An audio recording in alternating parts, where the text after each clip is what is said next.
With just 2 weeks till Christmas, Thekla headed to the mall. Something weighing on her mind and an axe to grind. She'd been waiting for this since fall. She went to Santa's village, where an elf in tights did stand. And she crowned him with a wreath and smacked him in the teeth, made him taste the back of her hand. There must have been about 5 kids ahead of her in line, but she shoved them all aside and yelled, "Hey bitches, I ain't got time!" She sat in Santa's lap then, and he asked if she'd been nice, but she had to admit to disturbing some and getting suspended twice. Oh, whackity whack whack whackity whack, I whipped some losers hard. Whackity whack whack whackity whack, I had to miss some cards. Santa then asked her, "Young lady, are you okay?" She said, "I hate these idle chicks, the way they dance and sing all day." Santa was bewildered and shaken to his soul. He said, "To dance and sing is the elves and my thing, while we work at the North Pole." Then came the fateful moment when Santa's phone began spewing Double Frontier as a ringtone. "Santa, you're a Meltier fan?" Removing her belt swiftly, Thekla whacked him several times, but she saved some Christmas beatings for the elves and kids in line. Whackity whack whack whackity whack, she took them all to school. Whackity whack whack whackity whack, she whipped them like government mules.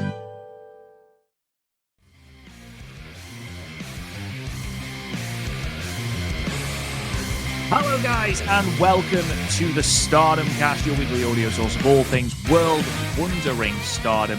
I'm your host, Rob Goodwin. I'm joined by my little Christmas elf. It is Mr. Matt Turner. Want to shout out, before we do anything, the tremendous Christmas Carol submitted to us by friend of the show, Steve Kaklamanos. He did one last year, if you remember, and it was tremendous. I didn't think that he was going to be able to top it, yet here we are.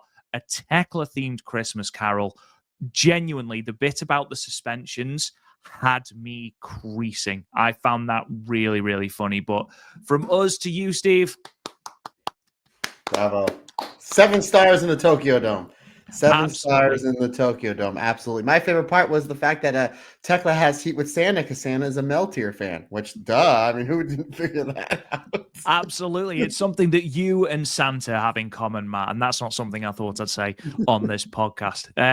But that aside, my friend, we are just 2 weeks away from Christmas. We are actually 2 weeks to the day away from Christmas as we record. You've had a Christmas haircut. You are looking like the absolute dogs, nether regions. How are you, my friend?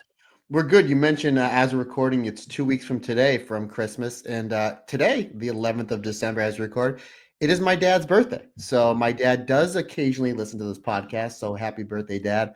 I hope you're enjoying your birthday. And you may wonder, you may ask yourself, Matt, what do you get your father, man who's in his middle 60s? What's the perfect gift? Rob Zombie on vinyl and a case of beer.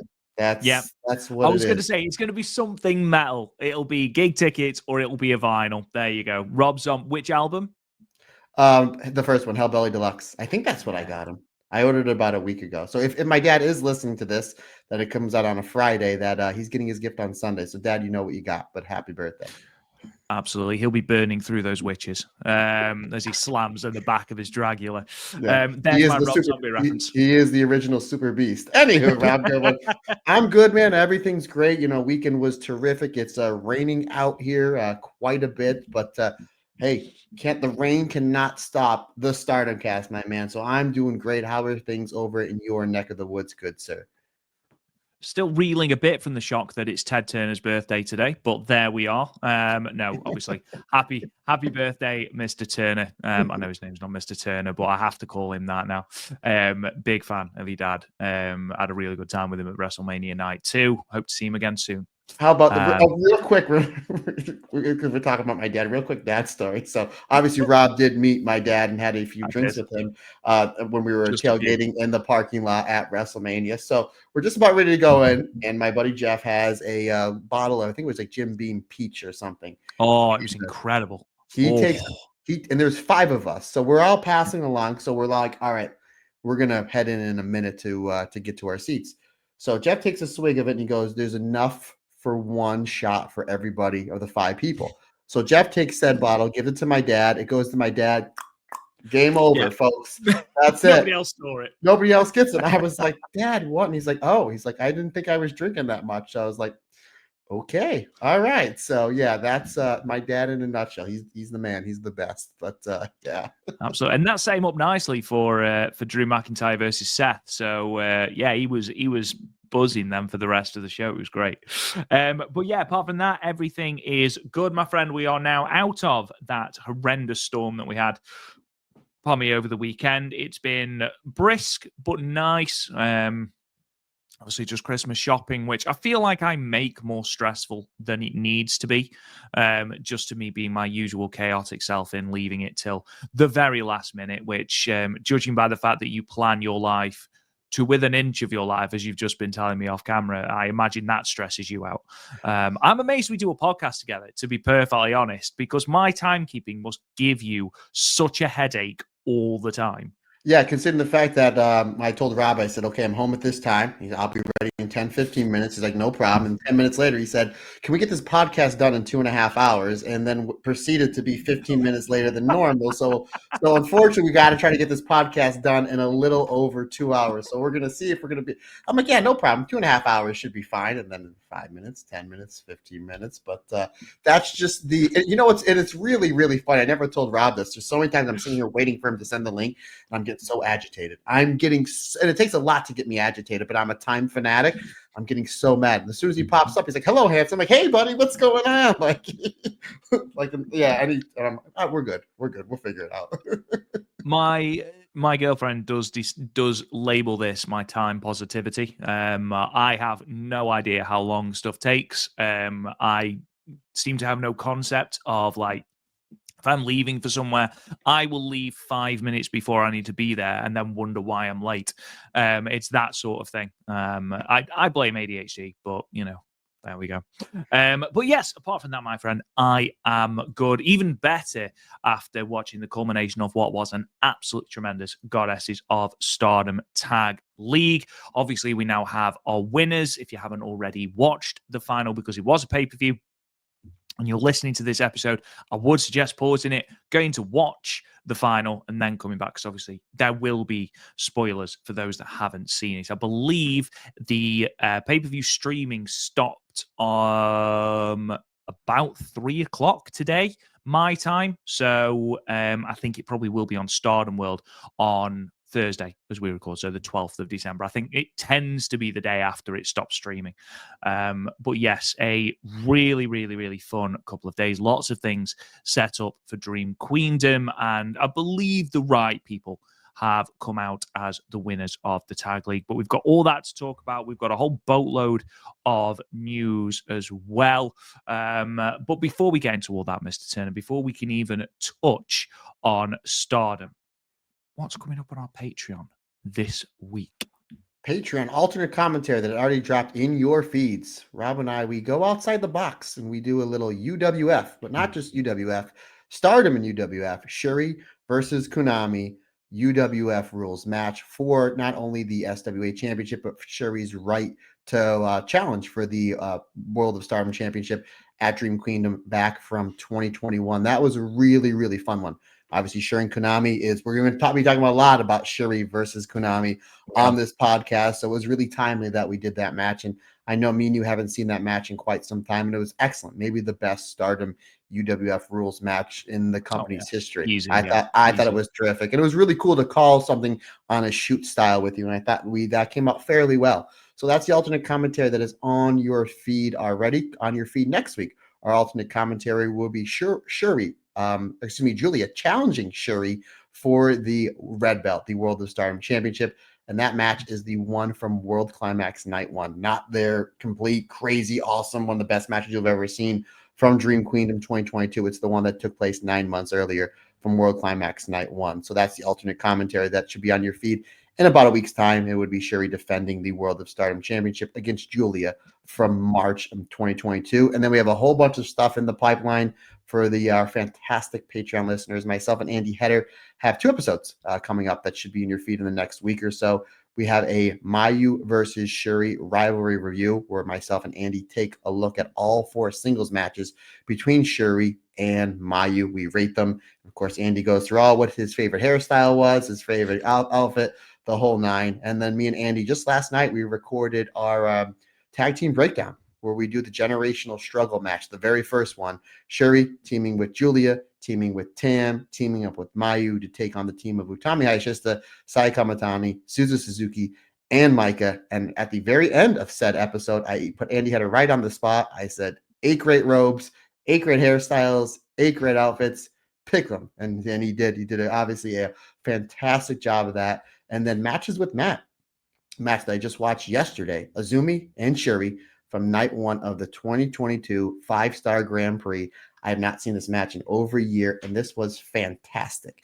Not to give any spoilers on a match that it's 2 years old. There's a spot in the match where Shuri's lining up those kicks, right? And Azumi goes to block. I mean, she blocks him like, again, if you're watching this on YouTube, she blocks him with her hands up like you would if you're a boxer or an MMA fighter. And even though she blocks Shuri's kick, she sells her hand because that's how hard Shuri kicks. And I was like, it's just the little things that makes Azumi so fantastic. So that's what's up on the Patreon feed. That's what's coming up over the next week or so as we celebrate a Merry Shuri Christmas, brother. Merry, Merry, Merry Shuri Christmas. Every time. Every single time. Yeah, it's going to be a jam-packed couple of weeks as we lead in towards Christmas. We've got this Sunday dropping on the free feed. We've got a bonus round table, myself and Matt giving our wild predictions for 2025. I say wild Stardom predictions. They weren't that wild. I believe ours were fairly rooted in quite a sensible frame of mind, although you deciding that Fukigen Death would become the collector of belts was do you know what? I think it could happen. I think it should happen. Sure. Right? That's like Absolutely. saying, that's like saying the sun's going to come up tomorrow, you know? But anyway, that will be in your feeds Sunday morning. On Saturday, as Matt has already mentioned, Mayu versus Shuri, that feud review will be up for our patrons as well. Thank you to everyone who subscribes. Patreon.com/the Stardomcast. We thoroughly appreciate every single one of you.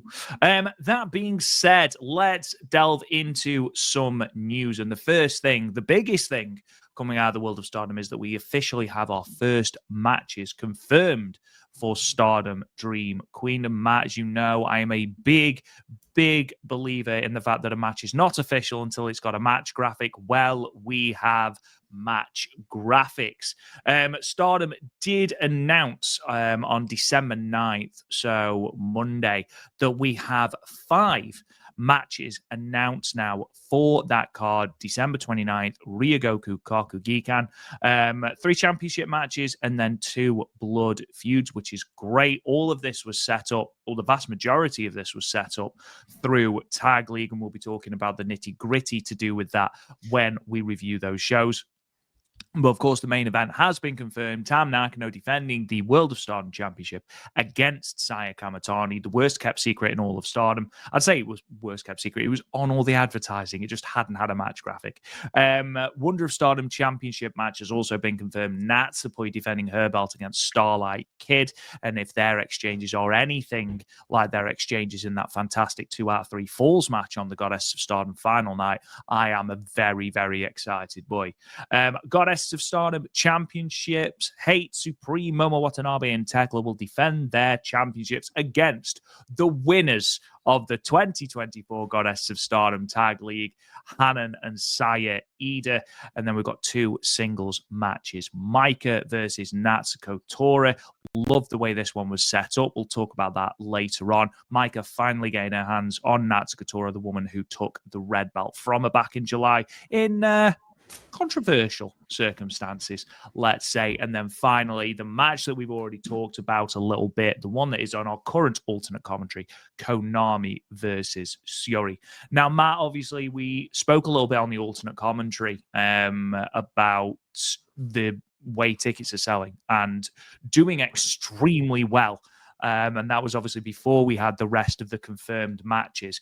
This is going to be a very, very, very exciting card. And when you consider that we've had those announced matches, the fact that tickets were flying off the shelves with only the main event announced, and we've still, at this present moment, got no Mayu, got no Hazuki, got no Azumi, got no... Say it. Who was the other one I was going to say? Fukigen Death. There it is. No, there it is. That's what I was waiting for. But no Saoriano. Suzu Suzuki. We've got no Suzu Suzuki. Meistera. We've got none of Cosmic Angels, aside from, obviously, Tam and Starlight. Tam and Natsupoi. There's a lot more to come from this card. I'm very excited. Matt, how are you feeling about this card? I mean, it looks like it's a great card already with 5 matches in, and the ticket sales. I mean, we always say wrestling is subjective, but the numbers don't lie. When you look at those ticket sales, there's 14 sections in Sumo Hall that are on sale. 13 of the 14 are sold out. So, and we don't know how Sumo Hall is going to be scaled. We don't know. And I was talking to our good friend Armani Shoe Exchange the other day, who he's very big and he always gives great numbers. I think he even helped you out, I think, with your second book. And we met him at Philly Mania. Hello, how's sir? I hope you're doing well. But we both are under the, and again, we could be completely wrong. We're both on the assumption that they sold around 4,000 tickets already. If 13 of these 14 sections are sold out, we're thinking around 4,000 tickets are sold, which if that's the case, that's a crazy, crazy good number, considering the fact that I think 12 of the 14 sections were sold out just based on 3 things: Tam versus Saya and the Stardom name. So the Stardom name is so big in Joshi, especially this year, especially the last 6 or 7 months, that the Stardom name alone is helping really, really pushing tickets. I think you bump that into what is basically Wrestle Kingdom weekend. That helps because I know there's a lot of our listeners that are traveling over from the UK and from the United States to go to Japan for this entire weekend. So they're making this a destination place to go. And fingers crossed, next year we will be heading over to, that's a general idea, folks. Obviously, it's a year away. A lot can change a year, but the general idea is for myself and Mr. Rob Goodwin, and possibly our significant others, to take that trip over to Japan for Wrestle Kingdom weekend. So the card looks great, with those 5 matches. I mean, and Dream Queendom always does a great job. This is the 4th installment of Dream Queendom, but everyone has had a banger of a white belt match, banger of a red belt match, and this one is no exception. It really is. Tam and Mayu, Tam and Sai Kamatani are on the top of their game. This Tam Road, V2 is the match with Suzu was terrific. The match with Micah, one of Tam's best performances, and what Sai Kamatani is doing in this heel run is tremendous. And not to point Starlight Kid, we saw what they did 3 years ago for the High Speed Championship. They're way better now than they were 3 years ago. And folks, 3 years ago, they were terrific. Now we're putting the second biggest prize, all of Stardom, on the line. So, really excited. And again, I'm so excited when I look at the ticket numbers that it looks like, maybe 4,000 tickets or so. And again, we don't know how it's scaled. They may have said, let's just have this giant screen and we're going to cap out at 2,000. I don't know. They may have said, we're going to shrink everything and do 6,000. That I don't know. We don't know how it's scaled. But again, my guess is they probably sold somewhere around 4,000 tickets. And if that's the case, wow, that's super, super impressive for Stardom to end this year. Not only that, but for Taro Okada, a rookie booker, to end his last show on 4,000 tickets. And Ryugo Kakakigen, as Mayu Utani would say, in Sumo Hall. I mean, just a great way to cap off the year and then going into next year, which for the 3rd, and I'm sure you'll get to it, but about half those tickets are sold out for the show on New Year's Dream as well. So Stardom is absolutely on fire. Let's keep rolling it over to Las Vegas. Let's announce a show at Las Vegas, Stardom. As long as you don't do it on the same time of Marigold, and you don't do what you did this year and do it the same time, same date as Bloodsport. But that's another story for another day. You heard him, folks. This is my dream for this show, my dream Queendom, if you will. Folks, ladies and gentlemen. I think this show is already on course to be the best-selling Dream Queendom of all time. I believe the first one was about 3,800, I believe. I think it was the second one. I think the Julia Shuri, I think, did 3,800. Did that outdraw? Did that outdraw Shiori and Utami? Off the top of my head, I can't remember. But my real dream would be for it to outdraw the inflated attendance of Ryogoku Cinderella from the Champions Fiesta from 2013, because I am so sick of having to put that caveat on every single time we talk about their highest attendance at Ryogoku. And it would just be nice to be able to go, actually, they have legitimately outdrawn 5,500 people this time, but we'll see. We'll see. Rob, Stardom hasn't run a show this entire year in Sumo Hall, have they? No. I don't think they have. No. And I think the only Joshi that has run Sumo Hall that we cover is Marigold Summer Destiny. They got like 3,100 in there. So it's a great number. So yeah, I think that's the only, because Marigold only ran once and Stardom hasn't run Sumo Hall all year. So it'd be nice to watch another show from Sumo Hall. Bloodsport, Bushido was in Sumo Hall, but which was really, it's a cool venue. It's just a really cool venue. So yeah, it'd be nice to see if they have 4,000 people in there, because I think New Japan, could be wrong, because they used to do the G1 there and they may still do.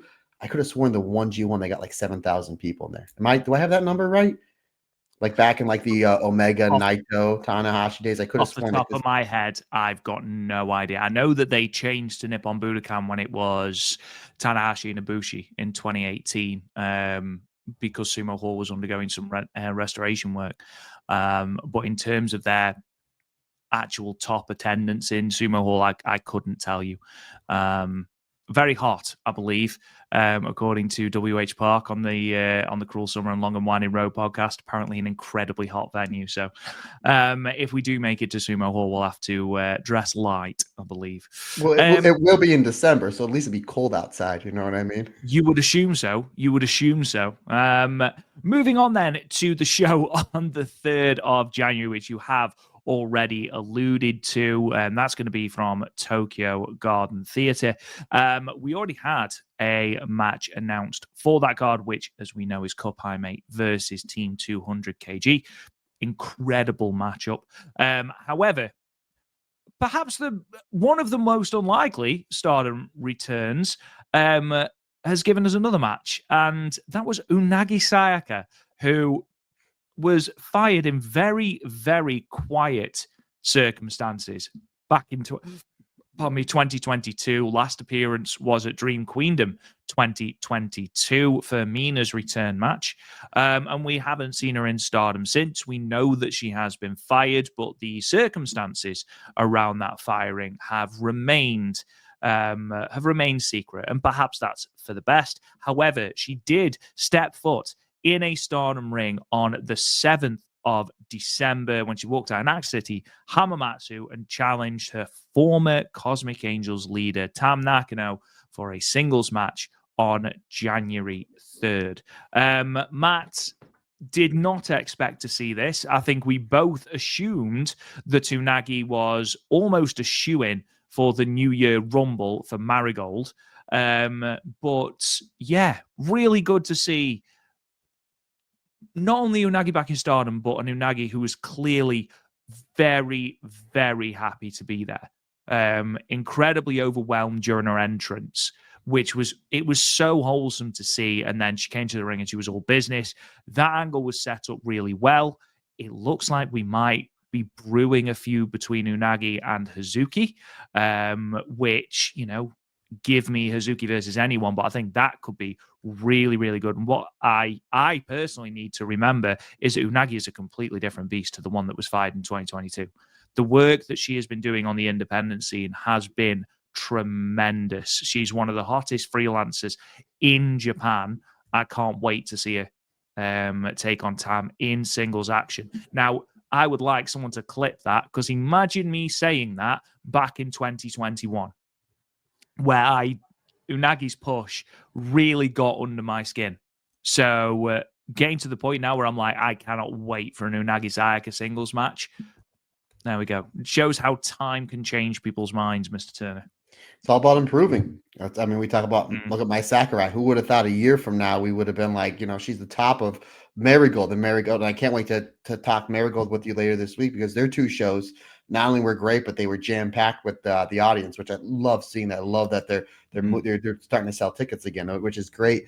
But it's so funny because we haven't talked about Unagi on this podcast like 2 or 3 months, and then we're like, oh yeah, she might be in the Rumble, because she's got a great relationship with Rossi. And then like fast forward 2 days later, after the opening match on the first show of this week this weekend that we're going to review, the music hits, and I'm like, that's Unagi's theme, right? And I was like, here comes Unagi, and I was like, oh. And she comes back, and I was like, obviously she's part of Cosmic Angels. Cosmic Angels is full right now. They don't have room for anybody else. And I'm like, it'd be cool to maybe see a little reunion, but I'd rather her see her on the opposite end of Tam. Tam comes over, gives her a big hug. I'm like, oh, that's nice. And then Unagi properly paintbrushes Yeah. her. I was like, oh. Absolutely floors her. It's brilliant. Yeah, and then cuts a really good promo, backstage and starts doing the stuff with her and Hazuki. So, yeah, it looks like our main event for the third is going to be Tam and Unagi. And I'm glad they didn't pull the New Japan where it's like it's going to be for the World of Stardom Championship. And what I mean by that is we know that Zack Sabre Jr. and Shota Umino is the main event on 1-4. And then Wrestle Dynasty, it's for the IWGP Championship. And then on 1-5, it's Ricochet versus Zack Sabre Jr. And they made mention it's for the New Japan Championship. I'm like, well, then who's going to win on the 4th. Like why would you? And obviously things can change, and that might be a red herring. But I like how they never said it's for the red belt. It's just a match, and that match doesn't need really any added stipulations because it's Unagi's return. And you're absolutely right, because I remember in 2022 when they announced the teams for the Goddess, because it was like we knew it was coming, and me and you were like, oh, Pink Kabuki, me and Unagi, you're probably going to win the whole tournament. And then I'm scrolling through Twitter, and I was like, Unagi's not even on here. I'm like, that's really weird. I think it was Mina and Walk in that tournament. I was like, that's really, really weird. And then we come to find out that she was pretty much at the end of her contract. They do that angle with her and Mina, and at Dream Queendom 2 years ago that you just mentioned. So it's like Unagi leaves after Stardom had their hottest year in 2022. Unagi was really starting to push herself up the ranks, especially her and Mina as a tag team. You kind of felt bad for Nagi. She was really putting in a lot of hard work. She had a really good underrated 5-star Grand Prix in 2022 that kind of gets lost in the shuffles of the Mayus and the Julias and the Hazukis, but she had a really good tournament. And you just think big things were on the horizon for her in Stardom, and then she's let go. And it's like, well, what's she going to do? Is she going to go to this company or that company? She's just freelancing, putting on her own shows in Cork and Hall, coming over here in the United States. Basically, the definition of betting on yourself and winning. Again, considering the fact that you're leaving the biggest Joshi in their hottest year probably ever, and I think most profitable year ever, it's easy to be like in your own head and just be like, I'm just going to take some random bookings and do some autograph signings, where she was just betting on herself. Camera crew everywhere she goes. We've seen the autograph lines and the merchandise line. She was on the Sorryism show in a match with Kyrie and absolutely crushed it here. So it's like Unagi coming back here. It's a big deal considering what she's been able to do in 2 years, because she didn't have the Stardom machine pushing Unagi. She had Unagi pushing Unagi, and she got herself over by doing that more than she did in her tenure at Stardom, with Stardom helping her. So again, this is a different Unagi. It's a main event Unagi, and she's wrestling Tam, who may or may not come out of the Sumo Hall as the champion.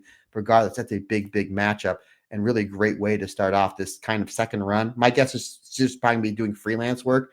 But again, we've already had the Tam match set up, and the Hazuki match has already got fire to it, which, again, I don't know why you want to poke that bear, but God bless Unagi. She is the assessor for a reason, my man. She is the assessor. If you remember when Kyrie came back, she said she was going to assess Kyrie. And then Tam's like, no, she's not new here. Like, she's just coming back. No, Unagi, stop assessing people. I'm going to assess this new Kyrie. No, it's great to see her back. And again, you could see it meant a lot to her during the entrance. And again, the moment she stepped into the ring, she was all business. I imagine that she won't sign for Stardom, at least initially. I imagine it will be a freelance deal. She'll turn up, for random matches, very much like Kaori Oniyama, who is not signed to Stardom. She is still freelance, but can be parachuted in to do one shot and things like that. And we've seen it with Sari and Marigold. So, obviously, I don't expect Unagi to be the top champion. But then again, I didn't expect to be talking about Unagi on Stardom Cast coming back to Stardom. So who knows?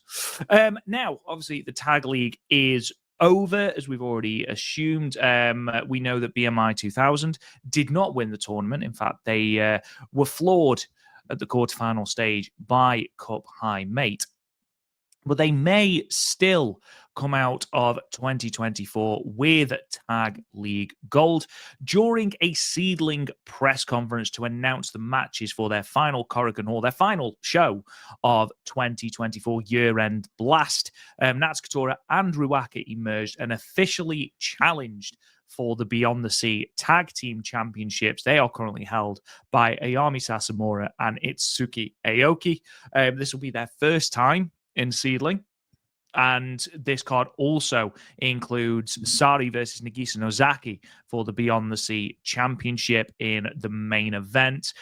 Stardom alumni Hiroya Matsumoto is on this card versus Honori Hana. We've got Mima Shimoda, Venia Makoto versus Yumiko Hata, Rina Yamashita, and Unagi Sayaka.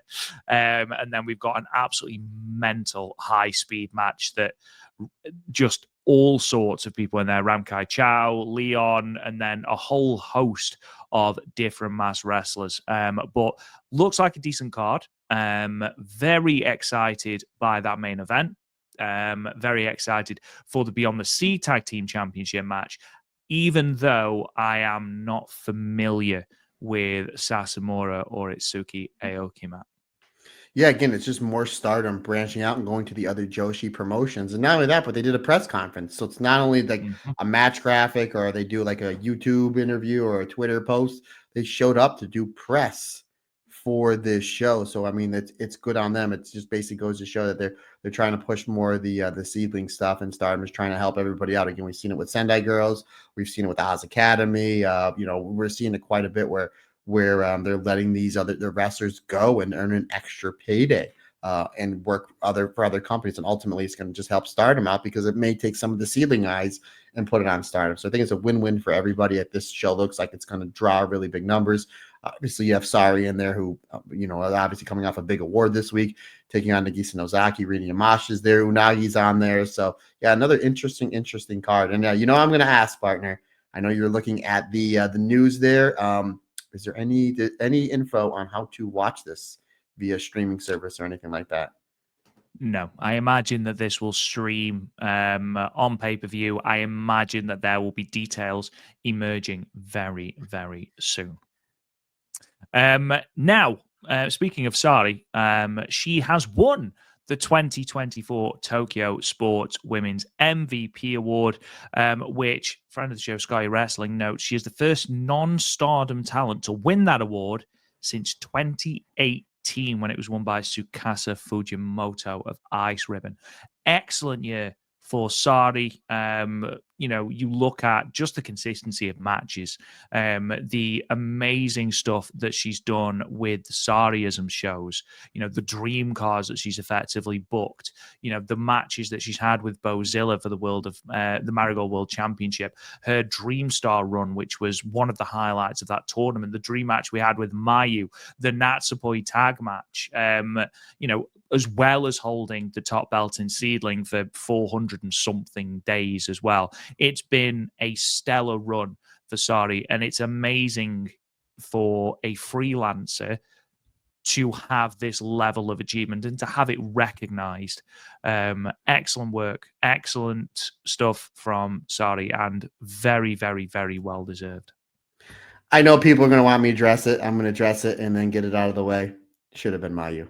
Should have been Mayu. Had people messaging me. Should have been Mayu. However, Sari, well earned.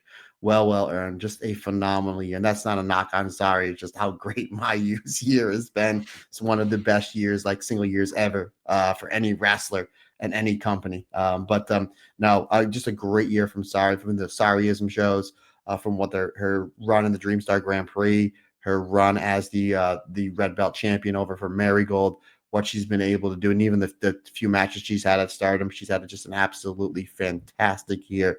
And I'm not surprised by it. Not surprised whatsoever. There are a lot of our listeners that say that they think that Saori is the best wrestler in the world. And then obviously, wrestling is subjective.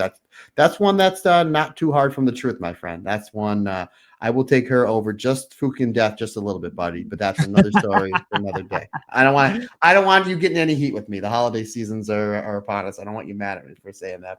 But no, sorry. And then really looking forward to her match this weekend that she's having with Nanae Takahashi. And then supposedly if that is a successful title defense, which I think it will be, we're going to be starting the year off with her and Utami at first stream for Marigold, which will probably be an early match of the year contender just 3 days into 2025. So congratulations to Saori. Well earned.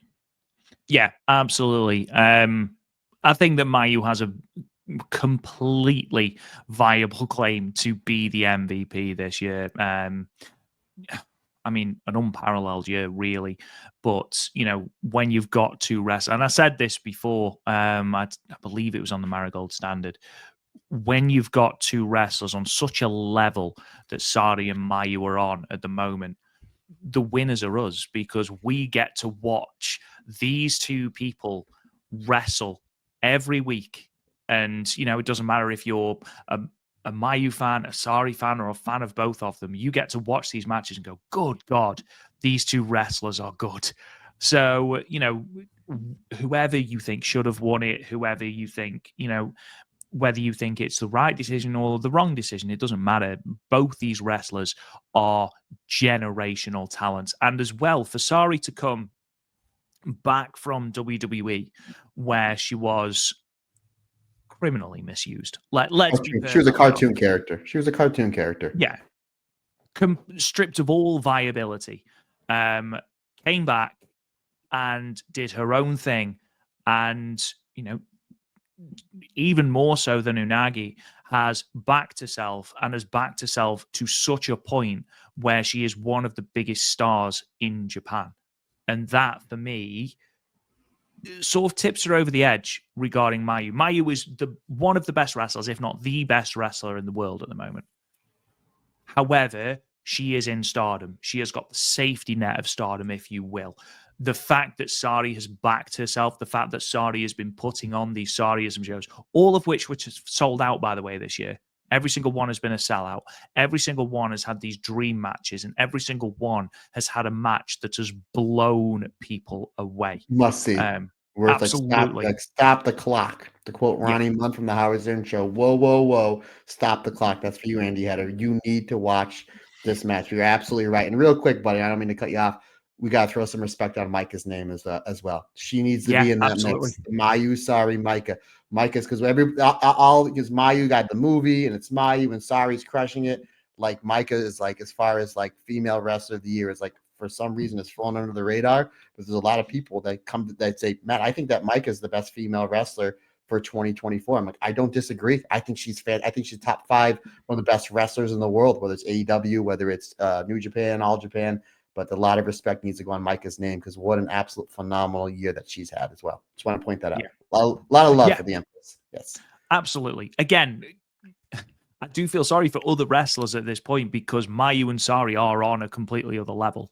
It's not that other wrestlers are any worse. It's just that they are so superior at the moment in terms of their in-ring style that, it's impossible for anyone to compare, really. It's not an indication of anything to do with them. It's just how good Mayu and Saori are.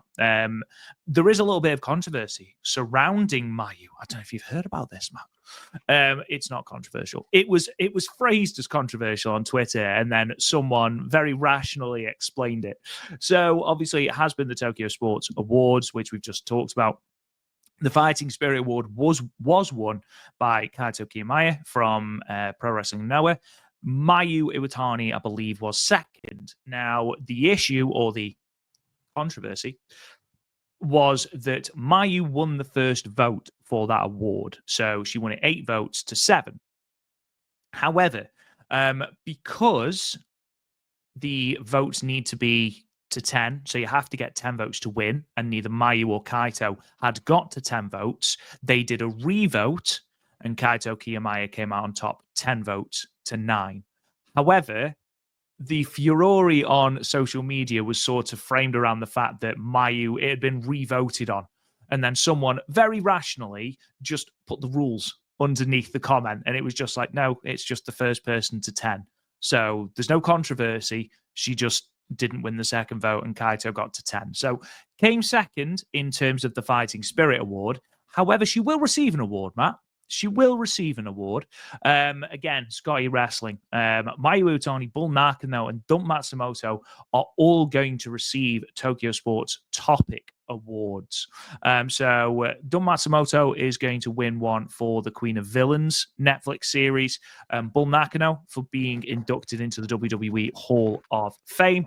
And then Mayu Iwatani is going to get it for both her IWGP Women's Championship reign and the Runaway Wrestler film as well. So she will not be leaving the Tokyo Sports Awards empty-handed, Matt. Well, no, I mean, really, it's great for all the winners. You know how and again, the voting was that it clearly explained they had to do a revote, and the rules. I get that, but let's call it like we see it, buddy. The most important voting, the most important awards is coming up just a handful of weeks' time. That's the Stardom Cast year-end award. See how I'm building. We don't have enough going on in December and January, so don't forget, folks, the Stardom Cast Awards. The ballot will be out in just a few weeks. So, but the year's not over because we may very much like we had the first Dream Queendoms.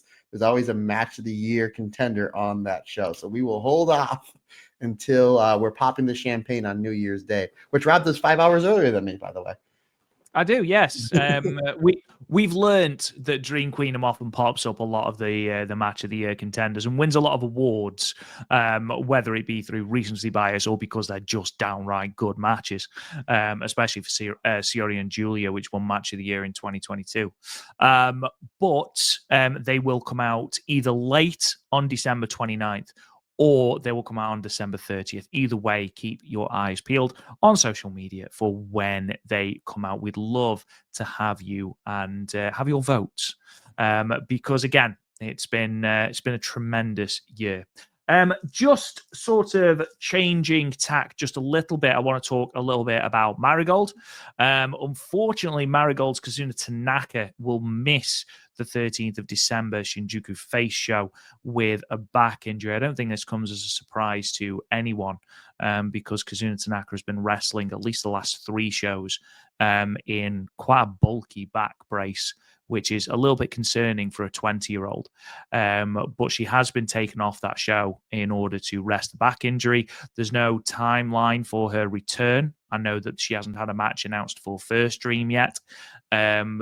Most importantly, we just wish her the best. Hope that she recovers, gives herself the time to recover, and obviously comes back bigger, better, stronger than ever before, Matt. Yeah, again, 20 years old, you obviously don't want to halt your career with a big injury like a back injury. We made mention in the last few Marigold standards that she comes out with a back brace and then maybe halfway through the match, maybe when her body gets warm and her back gets warm and she's able to kind of unkink the muscles, that then she takes the back brace off. But I was just watching the match, I believe from the 8th with Natsume Shozuki, which was a really good match, but you can tell that she was in a lot of pain. And we'll talk about it later this week when we review that match. Is one spot where I think Kazuna Tanaka goes for like a body slam and she just crumbles and she makes mention to the referee. The referee gives the call to Natsumi.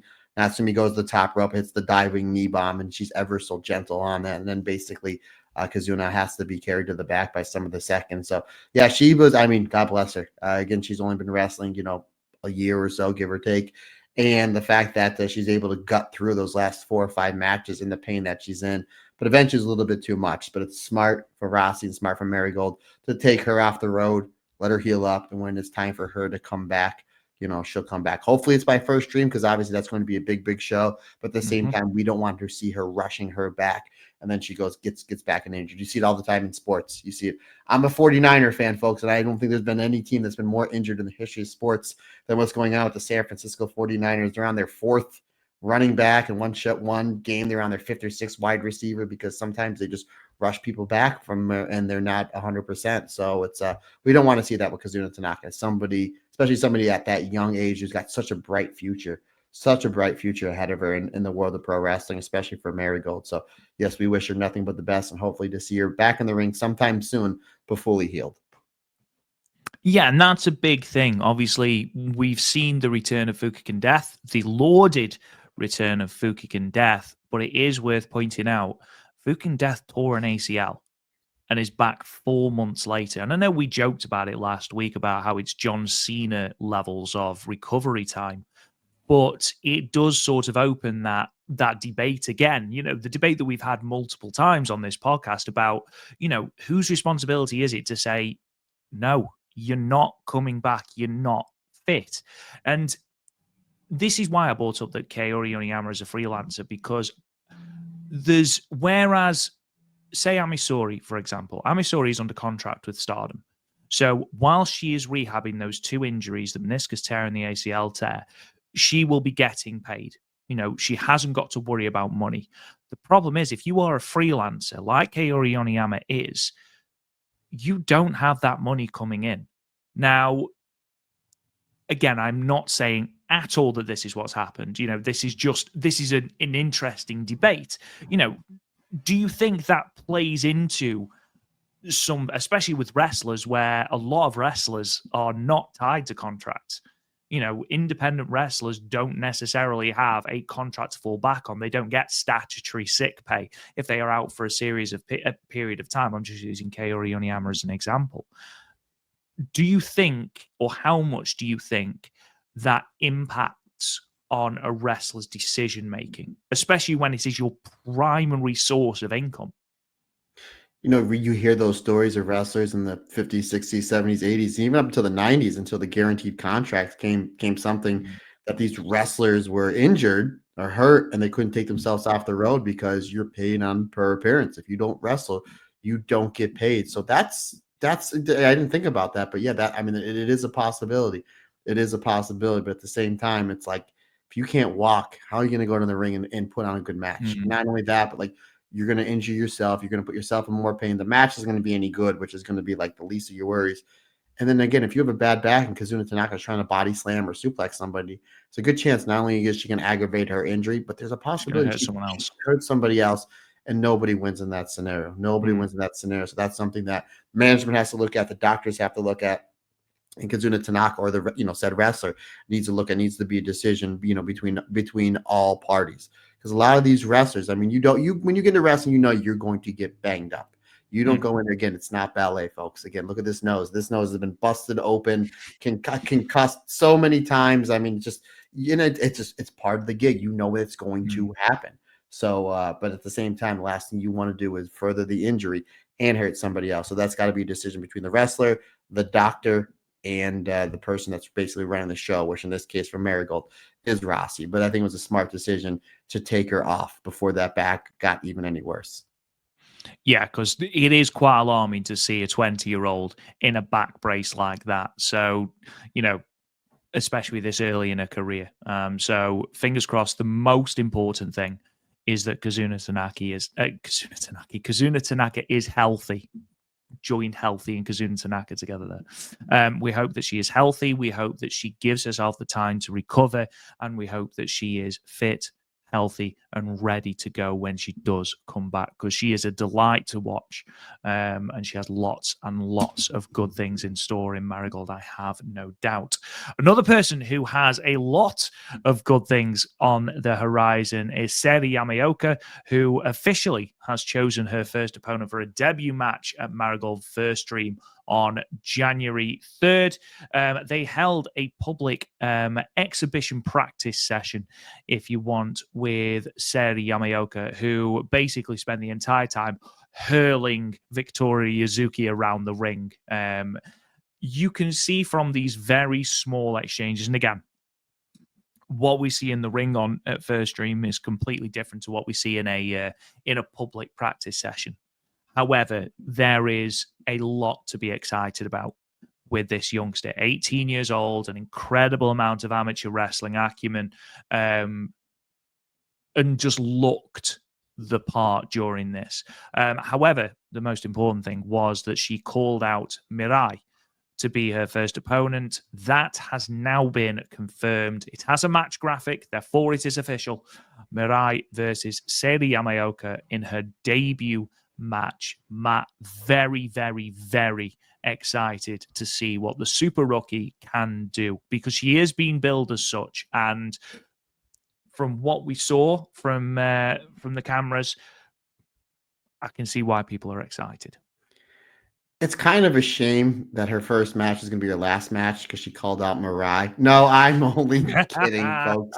I wouldn't be shocked if they put her over Mirai. What a great way. What a great statement for her to get a victory. Again, she's a super rookie. The last time that Rossi touted somebody's a super rookie, 2018, with Tommy Heisches, went to the TLD with Jungle Kiona, and then a month or two later went to the finals of the 5-star Grand Prix. Mm-hmm. Why not do that here? And Mariah's talented enough where she can eat a loss here and really not hurt her because she's that good. And there's an art form to losing and still being able, especially to somebody young and literally their first match. But that, again, we'll cover that when we preview that show for Marigold in the next few weeks. But smart on Rossi, smart on Marigold to hold it public because they got a lot of buzz.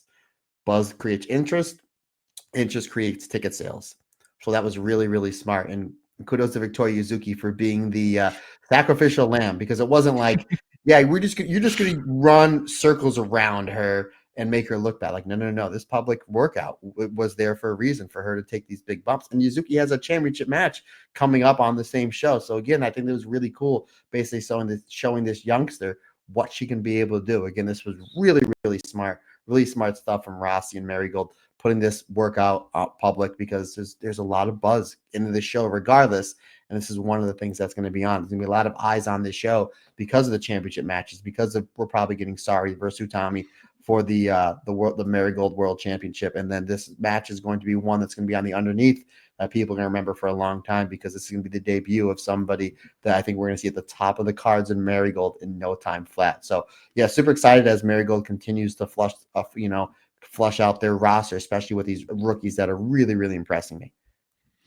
Yeah, I mean, this rookie has been billed like no other in Marigold. We've been building this since August. Not only building her up, but building her debut up. We've had debuts. We had the debut of Kimomo Minami. We've had the debut of Minami Yuki. To a lesser extent, we've had the debut of Rhea Sato. We've obviously had Naho Yamada now as well. And it feels like as soon as they are ready, they are put into a match. Okay, you're ready. You're on the active roster. I mean, we still see Minami Yuki not necessarily on every single show, but the likes of Kimomo Minami and Naho Yamada we have done. And no one so far has had the treatments that Seiri Yamaoka has. And that gives you some indication of just how much Marigold, how much expectation is on the shoulders of this 18-year-old. And again, from that very small subsection, from that, that small sample size of that public practice session, she looked very good. But again, we will see what happens. I very rarely disagree with you. I could not disagree with you more. I don't think Mirai is going to put her over. I'd be amazed if that was happened. A possibility. I didn't put all my chips in. I said it's a possibility. It's a great way to get her over. It is. Matt wants to job Mirai out to absolutely everyone, folks. That is what you can take from this news article. How dare you, sir? Absolutely everyone. So Mirai rolled up by Rhea Sato in 3 minutes flat. Why that long? Why that long? Yeah, exactly. Why wasted motion? But yeah, no, I think there is a lot of potential, a lot of expectation. I'm excited to see what happens with it, especially as we've seen people debuting at the bottom of the card. Rookies starting from the very bottom. I'm interested to see how long it is before Yamaoka is put up into that mid card. I'm intrigued to see how quickly she takes to professional wrestling. Obviously, you drew the parallel, as many people have, to Utami Hayashishita's debut back in 2018. And to be honest, aside from Micah, and she wasn't a Stardom rookie, she was in Just Tap Out before, those are sort of the people that we think of when we think of super rookies. So those are large footprints to fill. So very, very excited about that. And then finally, Matt Turner, it's about time we shed some love on Crazy Star, who are the only Joshi tag team to feature in the top 10 of the PWI 100 tag teams. Crazy Star finishing 9th. Fantastic stuff for Mei Seira and Suzu Suzuki, who are perhaps the one downside of this Goddesses of Stardom Tag League is that we didn't get Crazy Star. But that's a very, very small nitpick. Fantastic tag team. Obviously, former Goddesses of Stardom tag champions. However, and this is a big however, how on earth are Fukuoka Double Crazy not on that list? And how are they not in the top 10? More importantly, is what I meant, not the list, the top 10. I've only seen the top 10, admittedly. So if anyone has seen the full list, I'd love to know where they did place. But the fact that they aren't in the top 10 is, it feels like a knife to the heart. It really does. It just seems like PWI have an issue with Hazuki, which is a dangerous game to play. We've seen how dangerous she can be, Matt.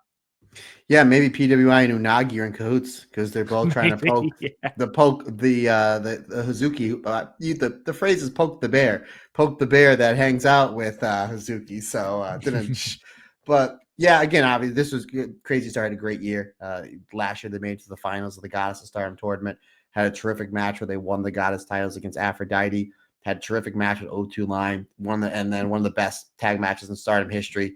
The match where they lost the belts to FWC. Yeah, I don't know why FWC didn't make it the top 10. And again, congratulations, because we had a female tag team at number 1, Jade Cargill and Bianca Belair. So that's really cool. That's really cool. And again, this is a Stardom podcast. I'm going to bring it full circle. Who are the 2 wrestlers that made Bianca and Jade look like $1 million? I'm sorry, Bianca doesn't need any help. Who made Jade Cargill look like $1 million during this run? Io and Kairi. Especially Kairi. Boy, howdy, did she bump all over the place for one Jade Cargill. So congratulations to them. It's cool to see a female team at the number 1 list. I agree a female team should be number 1, but it shouldn't be Jade and Bianca. I'll do respect. They're terrific, but it should definitely be Hazuki and Kagama at the number 1 list. But again, they're the Stardom cast number 1. So there you go, folks. Very much like Io and Mayu should have been in the top 10. But another story for another day. But congratulations to Crazy Star for ranking in the top 10 for all tag teams all throughout the entire world of this great sport of professional wrestling. Absolutely. Now, let's start talking about the Goddesses of Stardom Tag League. We are going to start with the semi and quarter final show. This was from Saturday, the 7th of December, the first of 2 shows at Act City Hamamatsu, night 16. And speaking of Act City Hamamatsu, the attendance of 572. It marks the 14th, should I say, time that the company have run the venue. 572 is the 7th highest attendance, with the highest being 810 that was drawn to night 10 of the 2024 5-star Grand Prix. The 2022 5-star Grand Prix. Don't know why I've said 2024 there. It is a solid number, 572. It does mark a 19% decrease from the last time Stardom ran the venue, though, which was 707 in August of 2024. That being said, however, this is all about the Goddesses of Stardom Tag League, and your results for this show are as follows. Tag team match: Tokamaki Pure in Ala Mode, Tam Nakano and Sayaka Kurora defeated Sakura Demon, Yuna Mizumori and Aya Sakura. Tam pinning Aya Sakura with the Tiger Suplex in 13 minutes and 48 seconds. In the Goddess of Stardom Tag League Red Goddess quarterfinal match, Cup High Mate Maika and HANAKO defeated BMI 2000 Natsukatora and Ruaka when HANAKO submitted Ruaka with the Shirasagi in 12 minutes and 12 seconds. In the Blue Goddess quarterfinal, Winggori, Hanan and Saya Ida defeated Mad Tiger Girl, Suzu Suzuki and Starlight Kid, with Ida pinning Suzu Suzuki with Iidabashi in 10 minutes and 13 seconds. At this point, Saya Ida hadn't had a successful pinfall in the Goddess of Stardom Tag League, but boy howdy, when she secured the pinfalls, did they matter. Singles match, Waka Tsukiyama defeated Rian with the Moonlight Dream in 10 minutes and 5 seconds. 6-woman tag, Neo Genesis, Azumi, Miyu Amasaki, and Mei Seira, they defeated the team of Motoi Hamabe and Peach Rock, Mayu Iwatani and Momokogo, with Azumi submitting Hamabe with the numero uno in 12 minutes and 38 seconds. 10-woman tag team action, the Hate team of Momo Watanabe, Saya Kamatani, Fukigen Death, the return of Fukigen Death, Konami, and Rina. They defeated the God's Eye team of Saori Saki Kashima, Lady C, Hina, and Rani Yagami, with Konami getting the win over Saori with a rear naked choke in 14 minutes and 55 seconds. Your two semi-main events, then the semi-finals of the tournament. The Red Goddess semi-final match saw Cup High mate Maika and HANAKO defeat Fukuoka Double Crazy, Hazuki, and Koguma. HANAKO again getting the successful pinfall over Koguma with the JP Coaster after 13 minutes and 47 seconds. And then in a blistering main event, Blue Goddess semi-final match, Winggori, Hanan, and Saya defeated SaoriPoi, Natsupoi, and Saoriano, with Hanan pinning Saoriano for the very first time with a back body drop in 12 minutes and 44 seconds. Matt, some tremendous matches on here. We had a lot of angles that we're going to talk about as well. As a whole, what did you think about the show from the 7th? This was great. Again, considering the fact that we only had 3 goddess matches, which we knew we were going to get because you had your playoffs, then going into the finals. This was a terrific show. And I think I text you like hours after the show was over, saying my lowest rated match on this whole show was 3 3/4 stars. Like, these wrestlers really, really brought it. They really took advantage of what was a hot crowd from start to finish. And I say it all the time. I'm going to say it again. You want to start your shows, especially a big show like this, your finals, with a hot match. And they started it with a hot match with Tam and Sayaka versus Yun and Aya. And then they did the Unagi angle that we talked about earlier after this. So great way to set this show where they kept the crowd like it really, they got the crowd really pumped, and they pretty much stayed there for the entire show, especially those the two semifinal matches. But I thought this was a terrific show. I thoroughly enjoyed this. How about you, partner? Yeah, me too. Thought it was an absolutely fantastic show. I actually thought as a show, as a whole show, it was better than the actual final the following night. I agree 100%. Yep. And the final was great. The final was great. Absolutely. Some really good match. That 2 out of 3 falls match was brilliant on the final round. We're going to be talking about that very soon. But yeah, as a whole, bell to bell, I thought this card was tremendous. You mentioned the opener. We're going to talk about that very shortly. Thought the opener was really, really good. I thought all of the tag league matches were really solid. Some tremendous. The main event, for example. And again, Winggori versus Mad Tiger Girl. Really good matches. I thought Rian had her best singles outing so far. I thought Waka made her look tremendous. We also saw what a motivated Konami can do, and I spoke about it on the alternate commentary on Monday. A motivated Konami is still really, really good. There's nothing worse than a Konami going through the motions, and we've talked about that till the cows come home earlier on in the year. But when she's motivated, when she has got something to sink her teeth into, when something is hot, Konami can bring it, and that is proved by this exchange in that 10-woman tag. Of course, the main focus was Fukigen Death, and rightly so. But yeah, really, you're kind of right when we get to it. And again, I'll pop you when we get to it. Intriguing. Also, I absolutely need one of those enormous Fukigen Death masks. So if anyone knows where to get one, let me know. Let's start. It's Christmas time. That is true. Folks. It is the time for giving. Now, let's start with that opener. Tokameki Pure and Alamode versus Sakura Demon. I would be amazed if me and you have a different team for breakout of the tournament. But all 4 of these women did a tremendous job of setting up a really good show. Everyone was given time and was given the spotlight. But for me, the spotlight was on 2 people, and those 2 people were Aya Sakura and Sayaka Kurora. And I think if you are to look at where they've come from in the last year, tremendous stuff from all 4 women involved. A thoroughly enjoyable match that was for free on YouTube and still is. If you haven't seen it, go and check it out. Incredible. Yeah, really good start to this match, especially with Yun and Aya starting the double team work like right out the get-go. Like, they didn't waste any time. Tam obviously comes in for the save, which we've seen a lot in these matches with Tam and Sayaka Kurora. Sayaka gets in trouble. Here comes the leader of the faction, right? Obviously, we're still playing into that storyline that we're going to see possibly play out at the end of the month of where Sayaka is going to go. Maybe that's a possibility why they brought Unagi in, because maybe we see Dark Unagi on the 29th. Again, Sumo Hall. It's a possibility. It's a possibility. And again, that's something that we'll touch upon when we do our Dream Queendom preview in a few weeks. But yeah, and then there's some, and you mentioned a perfect partner. This match is a lot centered around Aya and Sayaka. And again, and that's what you want to get over here, because Yuna's starting to push herself up the card. Tam, again, she's the World of Stardom champion, so she's at the top, right? So she does what she needs to do. There's some great form exchanges with Yuna and Tam. Don't get me wrong, they played their roles well, but once they told their story, they got out of the way and they let the two younger members of Cosmic Angels, tell their story. And considering the fact that they team up quite a bit, especially on the kind of the new blood side of things, that obviously we know they're great as a team and they're great as opponents. There's some really, really terrific stuff here. Eventually, though, we do see some more double teaming from Yuna and Aya. Tam comes in for the save, and then Tam basically cleans house on Aya, hits the perfect tiger suplex for the pin.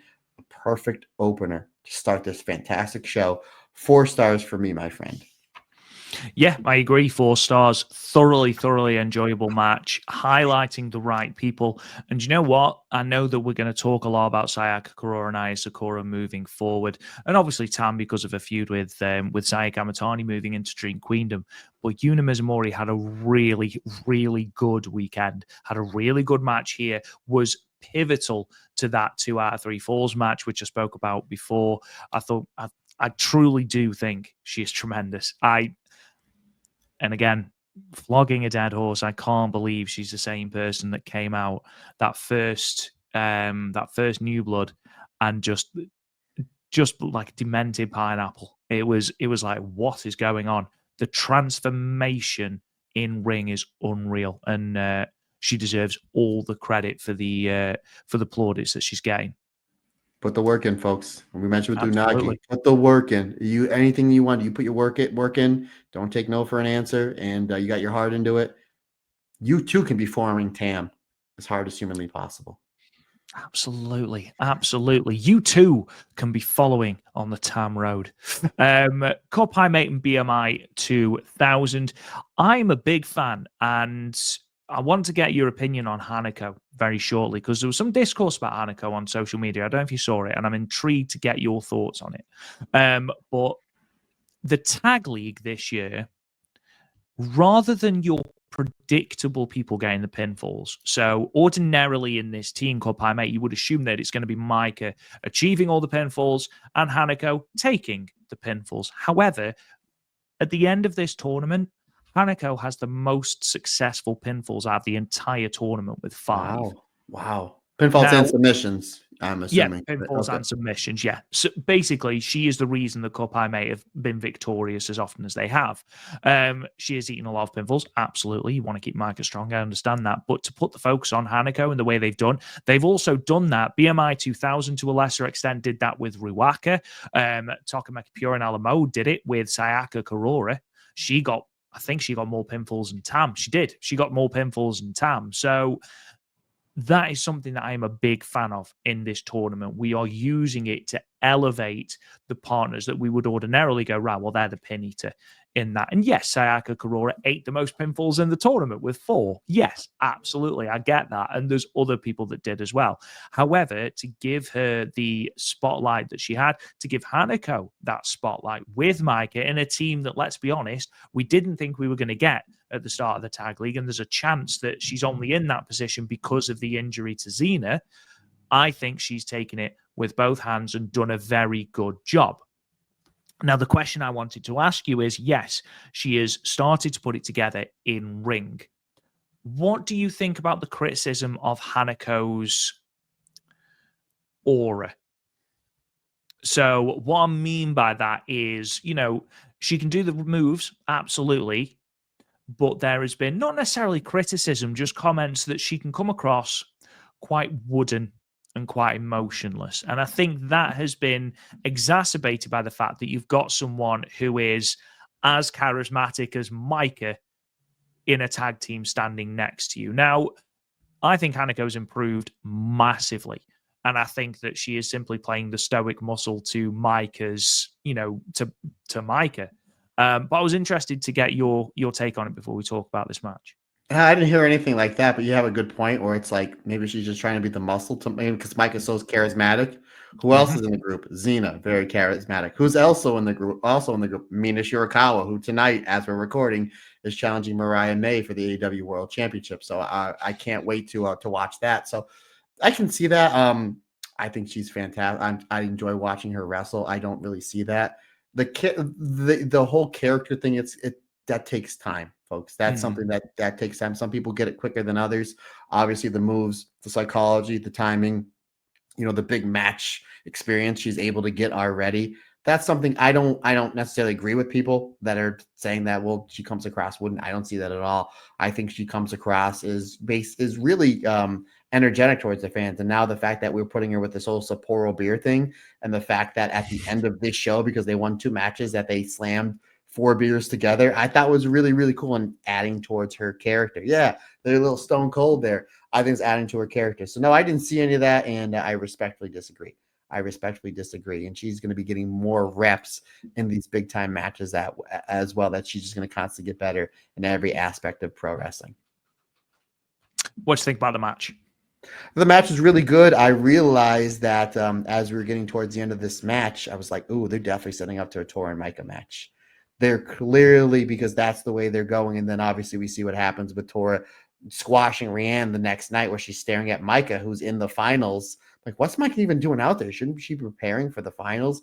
Like, oh, clearly this is where they're going. And I got no problem with that, because they still have the story that they have to close out with Tora defeating Micah to win the World of Stardom Championship. Obviously, we have that match announced officially because there's a match graphic. So it is official. So there it is, my man. You gotta stay consistent. But the match was really good. It was a simple story to tell. I knew these block semifinal matches or quarterfinals for the entire thing weren't going to go too long, because you're going to have a longer main event, right? Because you have to wrestle twice. So the first match can't go your blistering 17, 18 minutes and then go back and do another 17, 18 minutes. It's just almost physically impossible. So I knew these these matches weren't going to get as much time as I'd like.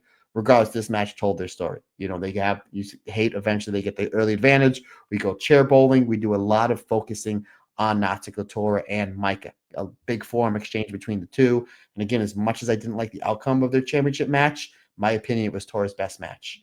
It was Tora's best match that she had. I thought she was terrific. Micah went out of her way to make sure Tora, did have a great match, because that's Micah, again, one of the best wrestlers in the world. So they did a great job teasing it and putting it in the back of our heads. Like, yeah, they're still not done. These two still have a lot left. And then, again, we're building towards that match. We're getting at Dream Queendom. Ultimately, though, great stuff with Mike and HANAKO. We do see the big, huge backbreaker.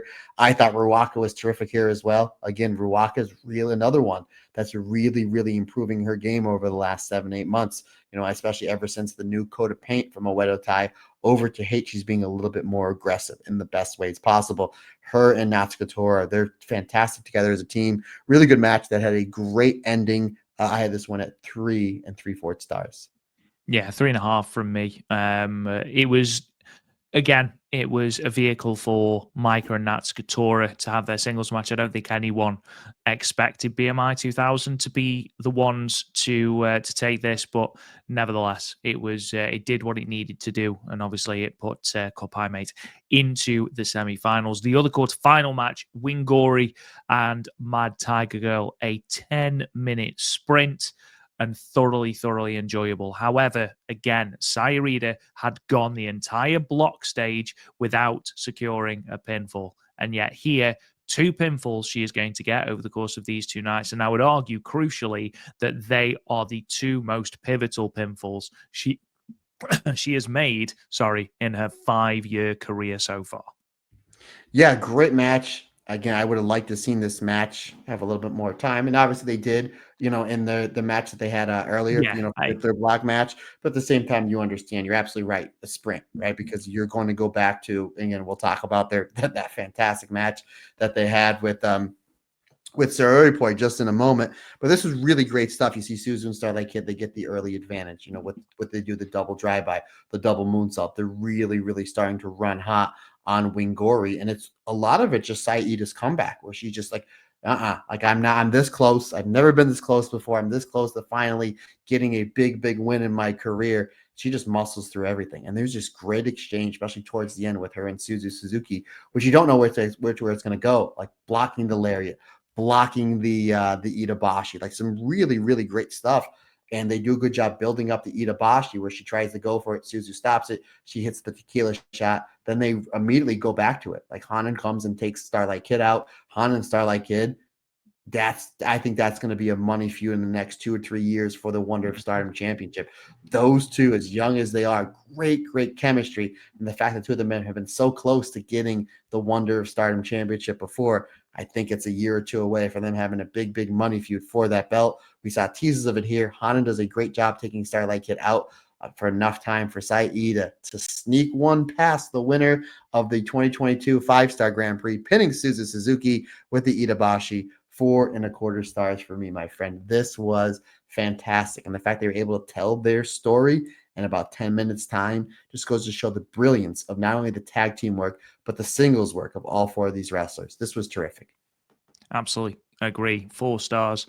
And again, you mentioned that feud between Hanan and Starlight Kid. We could be seeing that as a white belt feud as early as next year, depending on the outcome of Dream Queendom. And obviously, the further we get or the closer we get, we're going to be talking about that a lot more. And I think Hanan versus Starlight Kid is a program we very much could be looking forward to. But this match here, the bits I was most excited about, Saorida and Suzu Suzuki. A bulldozer meets that immovable object. And that was the story they were telling. And I love that. I've loved the fact as well that we were doing that so much that it wasn't a power move that ended the match. It was a shock pinfall. It was the Itabashi.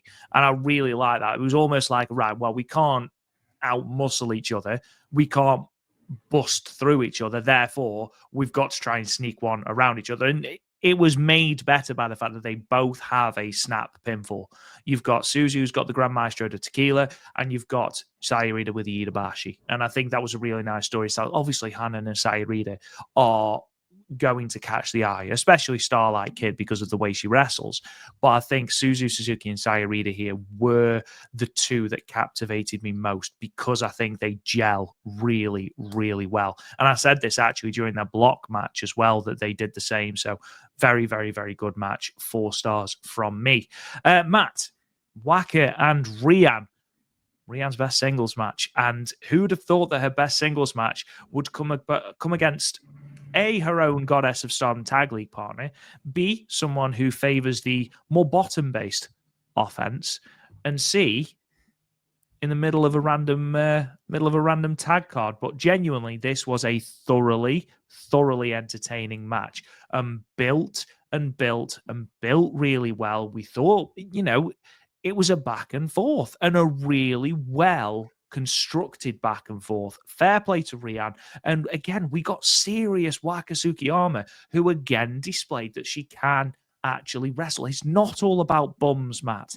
It's not all about bums. Despite and bad what dancing. We saw on the and bad dancing. Absolutely. And bad wooden dancing. And again, irrelevant of what we see on the final card, ignore that 3-way for a moment. This was great. Really good. It's Waka's best singles match in God knows how long. It's Rian's best singles match of her career. Excellent stuff from both women for what is effectively a throwaway singles match in the middle of the card that come next week no one's going to remember. They left it all in the ring with the 10 minutes they were given. You're absolutely right. Like, no disrespect to the two of them. No one's going to remember this match in a week or two, but for the 10 minutes it was out there, the people really enjoyed it. Absolutely. You just came off a really back-to-back 2 goddess matches that were both really good, especially with Suzu and Starlight Kid versus Winggori. So you're kind of like, okay, this is kind of my catch-a-breath match. These two start out great technical wrestling, no holes in the game. Everything's making sense. Everything looks good. Their timing's good. Their footwork's good. Everything is making sense. And it's a great back and forth match where Waka does a great job leading this match, making Rian look as good as possible. And it just goes to show you how really good and underrated that Waka is. The fact that she's tasked to take the rookie in Rian and go 10 minutes with her and have this great of a match. It's just like, okay, we know how stacked this card is, especially up top, or this roster, with the Tam and the Mayu and the Mike and the Hazuki and the Shuri and Kamatani and Momo. I can go on and on. And then we see what they're doing with Aya and Yuna and Sayaka. let's not forget about how good Waka is, because she was terrific here. Rianne is not too far behind, and she's only been wrestling less than a year, and they prove it here in this match. This was great while it was out there. 10 minutes of okay. They were just like, again, you're kind of like, you're kind of getting ready for your final two matches because we know what the matches we're going to get.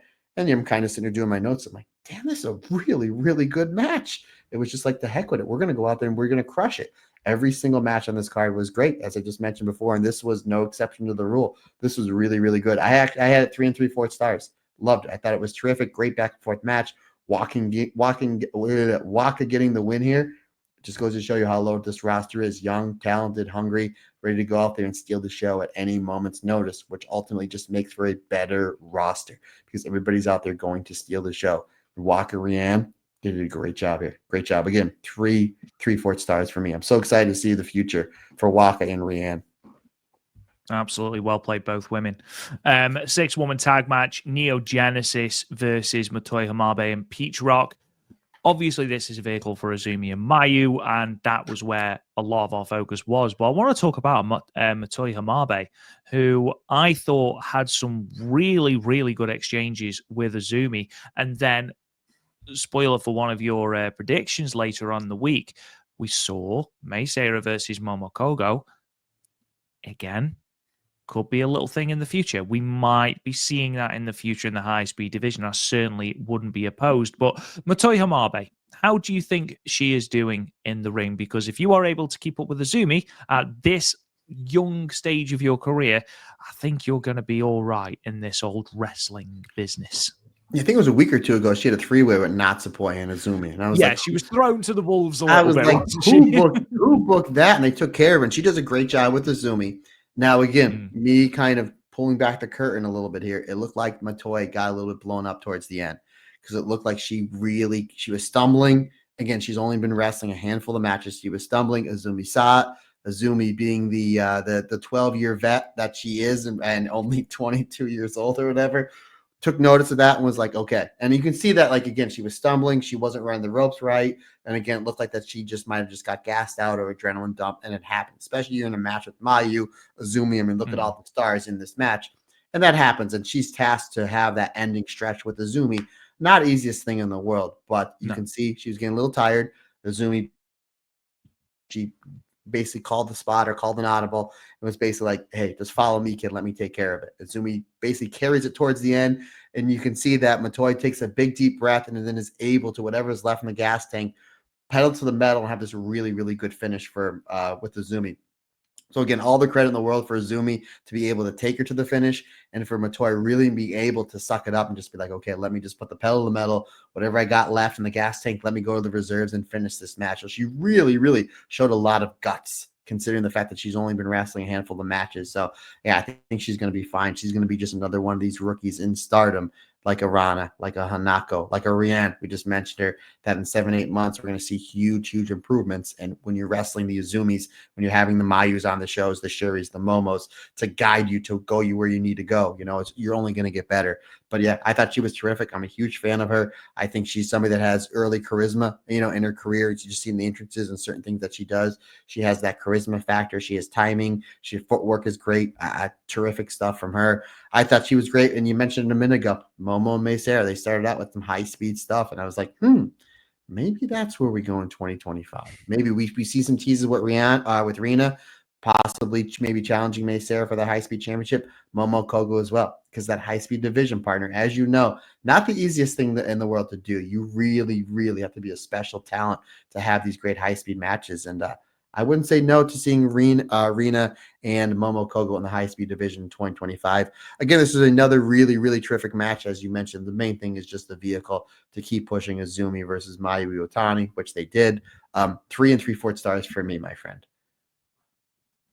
Hate versus God's Eye then. Konami getting a cleanish victory over Saori. Obviously, Saori had a lot of moves prior to the rear naked choke being applied. But, again, a visual submission over someone like Saori. And the fact that it was a TKO, effectively a referee stoppage, really does paint Konami in a strong light.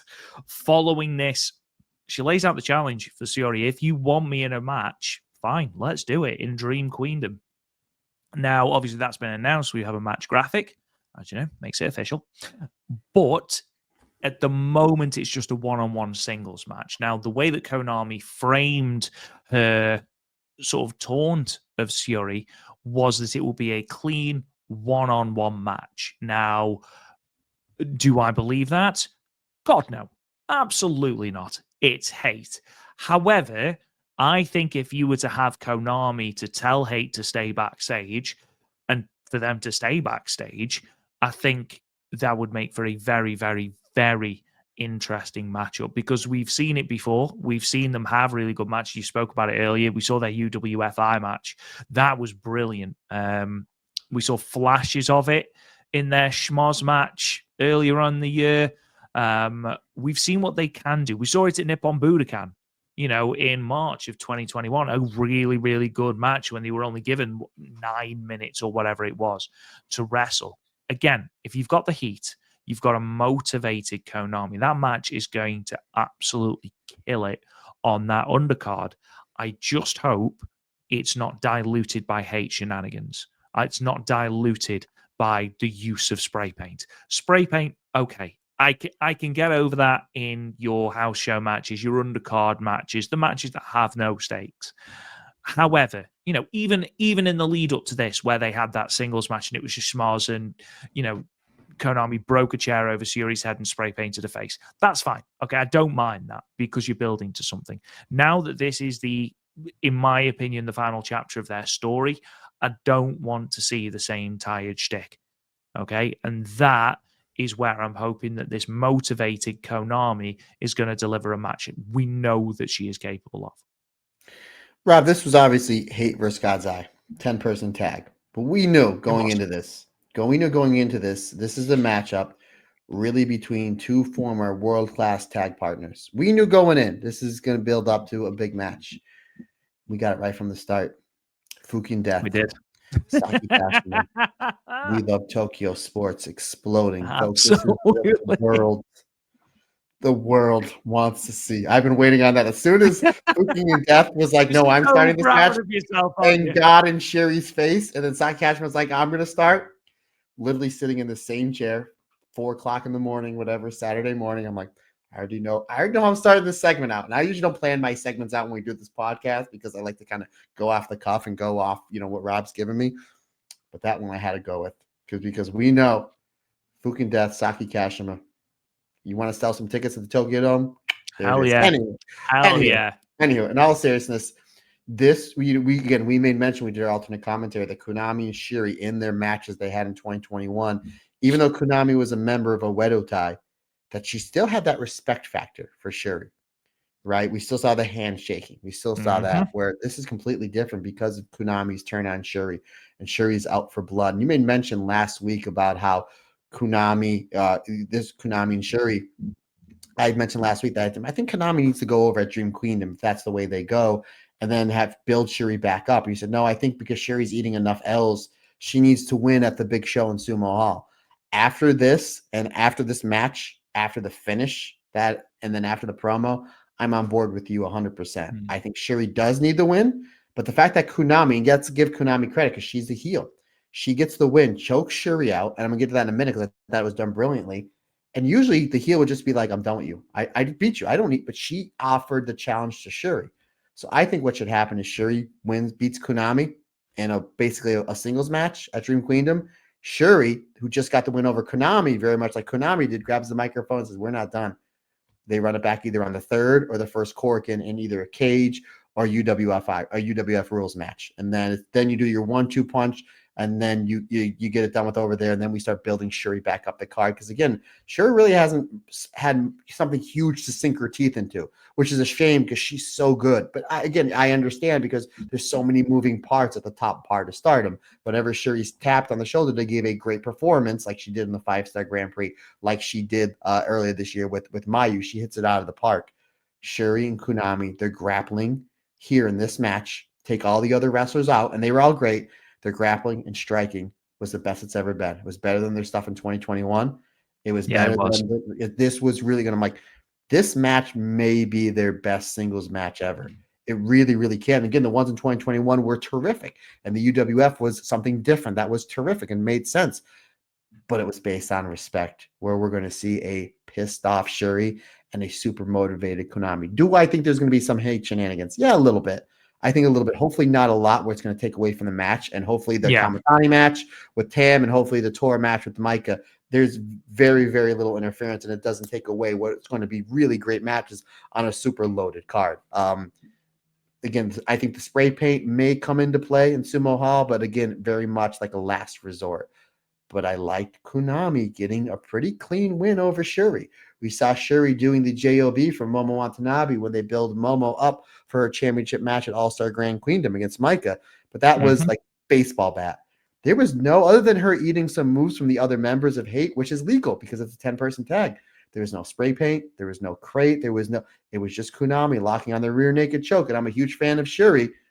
When Konami locked that rear naked choke on, the other members of Hate took God's Eye out. I was like, I hope this is the finish because this is Konami getting a clean win over Shuri with the submission hold, a rear naked choke in the middle of the ring to build up to the match. This was a really good match that had a fantastic finish, 3 3/4 stars. Ultimately, this is about Shuri and Konami. And if you weren't excited for this match before, you got to be excited for it now because, again, Konami gets the chokeout win and then challenges Shuri to Sumo Hall. Pumped. This feud has done. It was kind of off on a weird spot where they had the weird turn right after they won the tag belts and then had that schmozz match where Shuri got her whole entire face spray painted. And like, where are they going with this? Now this is perfect. I absolutely love it. And I'm super excited for this match. Konami is on her game and Shuri is never not on her game. This match may still be undercard at Sumo Hall. And I'm all here for it, partner. Again, 3 3/4 stars. Brilliantly done. Brilliantly done. On to the Tag League semi-finals then. Koppai Mate and Fukuoka Double Crazy. Again, HANAKO getting the big win over Koguma with the JP coaster. And even though I would argue that their block match might have been a bit better, still massive to give HANAKO this big win. You know, this big statement win over FWC, who have run roughshod over that entire Red Goddess block. They didn't lose. They didn't lose going into this, right? They need a pinfall. I don't think anybody pinned them. Yep, they did indeed. Saki Kashima at Korakuen Hall, 11 seconds. And then obviously FWC went on and became the Oz Academy #1 contenders. But yeah, it was an interesting thought. I was slightly disappointed. And it wasn't in the match quality because I knew the match quality would be great. I was slightly disappointed that we didn't have FWC versus Winggori. Simply because we talked about it on the preview show. The story's there between Fukuoka Double Crazy and Winggori. Aside from them just being members of Stars, they literally had a feud earlier in the year. They had title matches earlier in the year. It's all set. All you had to do is a story of look how much we've grown in the last 6 months. It's literally the story you're trying to do with Aya Sakura and Azumi, which we're going to talk about later on. But that being said, there's nothing, obviously, these two teams can do about the booking decision. I think it was a good match. I liked their block match a little bit better. Great for HANAKO to get the positivity. I just wish it was FWC versus Winggori. I mentioned last week that, bless you, I think it'd be a little bit of a miss if you don't put your best team in the finals. And this match was great. I think I had it 4.5 stars. Look at my notes in a second. This match was terrific. I actually liked this match a little bit better than their block match. The match was terrific. But I was like, oh, I didn't see that. And I think I even said on the preview show last week that BMI 2000 was going to beat Koppai Mate because you want that heel team there. I was pretty sure. I was putting a lot of chips in that FWC was going to make it towards the final once these block playoffs were announced. Because, again, you want your best team in the final. And that's no disrespect to Micah and HANAKO, but it's FWC. So it's like maybe the Sapporo beer thing had something, maybe because of the sponsor, maybe because Micah, no disrespect to Hazuki and Kagama, Micah's the biggest star of these four, and they wanted to draw same-day tickets to that show, which we'll get into the attendance in a little bit, because the attendance for the final was absolutely incredible. I mean, that place was jam-packed. So maybe that's why they did like that. I kind of just didn't understand, because FWC is the more established team, and I think they would have. And again, the final match was a good match, but I think they would have had a better match with Winggori because it's FWC. But regardless, I guess that's maybe my only negative thing to say about this match, that I wish that FWC won. This was a great match. The crowd was really hot for it, especially when FWC hit the signature FWC double dive. And I like how they built it up. And I got to give credit to HANAKO. Again, somebody that's been wrestling a little over a year, put in the spotlight. There was 2 spots that any young wrestler that she had kind of maybe messed up a little, that any young wrestler would have thrown her off. There's a spot where FWC goes for the double dive the first time. Micah stops Hazuki because she does the suicide dive. HANAKO stops Kagama, and then she goes the body slam Kagama on the apron. The body slam, you want to put your arm in between the legs, so this way you can cup the head and you can control their body and be safe. For some reason, HANAKO, when she slammed Kagama on the apron, she didn't have her safe. She just kind of picked her up and kind of dropped her. She only had her hand over her left leg and kind of dropped her. I was like, ooh. Oh, it's like, oh, that's not the way a body slam's supposed to go, especially on the apron, because you really want to be able to protect your opponent. Whatever, okay, accidents happen. And then there was a one part, and I don't know, could have just been something this time with Kagama and HANAKO. HANAKO has Kagama up for the JP coaster. Kagama goes to slip back, and Kagama lands right on her shoulder. And that's a high fall. And I was like, ooh. And again, that could have been just something mistimed there. But at the same time, it's just like, oh, I wonder if that's going to throw her off for the rest of the match, because there was 2 spots there where somebody could have got hurt, that she had somewhat control of her opponent. But Kagama was fine and brushed it off, and she moved to the next thing, and then she was brilliant at the end. Absolutely brilliant. So I want to put HANAKO over huge on that, because I've seen it before where something gets messed up in a match. You have the deer in the headlights look, you're thinking about it, you're forgetting about the next spot, the next psychology, working the crowd, what have you, and it throws the match off. That didn't happen at all. HANAKO, about 14, 15 months or whatever she is into her career, was able to adapt, overcome, and have a great, great finish here with Kagama. Again, eventually, though, FWC, they hit that double FWC dive that they went for earlier. Great job building it up. Gets huge, huge pop in the crowd. We get the FWC powerbomb neckbreaker combination for a 2 count. Really great spot. Micah stops the second Kagama splash. They hit the Tower of Doom spot. There's a really cool spot where they hit it that I've never seen FWC do this spot before, where Hazuki and Kagama are both on the same turnbuckle. Hazuki hits the senton, and then Kagama comes right off with the top rope splash. I thought that was really cool, because those are like 2 finishers that they've won matches before, and they hit them back to back. I thought that was great. HANAKO just fires up at that point. Huge big boot to Kagama. Micah does a great job taking Hazuki out. We almost get almost like a singles match here, which is smart, because Micah's stopping every big FWC double team move, because again, they are the former winners of this tournament, former 3-time winners of the Goddess Stardom Tag Team Championship. So anytime you see the big double team happening towards the end, Micah comes in and stops it. Micah comes in and stops it, even to the point where she's stopping Hazuki. Like Hazuki's trying to put the boots to HANAKO, and then Micah comes in, Michinoku driver. She comes in sliding lariat. So she's constantly trying to get Hazuki out of there so HANAKO can try to finally put away Kagama. That eventually does happen with the JP coaster. I thought this was terrific. It added onto it with the crowd, because you didn't know which way it was going to go, especially with Micah stopping Hazuki at every point towards the end of this match to stop up double teaming and to stop the 2 counts from happening, breaking them up. I thought everybody played their role well. This might be HANAKO's best performance. 4.5 stars for me, my friend. I thought this was terrific. I'm intrigued to sort of get your opinion on that. So HANAKO obviously made a couple of mistakes. It happens. It's wrestling. It is a difficult art form at the best of times. Do you think it is more about how you recover from those mistakes that sort of speak to how you are or your temperament as a wrestler? 100%, because it's easy for everything to go hunky-dory for somebody. It really is. And again, I'm going to go back to a sports reference. Joe Montana, the 49ers, is my all-time favorite quarterback. A lot of experts say his greatest game ever was in the 81 championship against the Dallas Cowboys, because that's the infamous catch where he throws it up. Dwight Clark comes in and catches it. They say that that's Joe Montana's best game ever, because he had 3 turnovers in the first half, and we completely forgot it ever happened, moved on to the next thing, led the 49ers to their first Super Bowl. So again, it's easy when everything's all hunky-dory. But when you have a couple mistakes and you're able to move on from them and have that deliver that finish that they had, not only as a tag team, but that little singles match that her and Koguma had towards the end, just speaks volumes. Because not everything in life is going to go perfect, Rob Goodwin. I don't need to tell you. You know how that's just the way life is. It's not all, it's not all cupcakes and rainbows. There's going to be some bumps in the road and some damn potholes, that's for sure. But for her to able to recover from those two little, again, they weren't major mistakes. They were just things that I saw. I was like, ooh, I hope nobody gets hurt.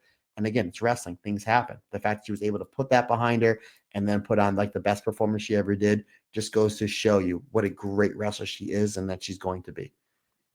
I mean, we need to put a bit of respect on Micah's name, as you mentioned. An incredible year for the Crimson Empress. Just to add on to that, she joins an elite club of 7 people to make it through to 3 Goddess of Stardom Tag League finals.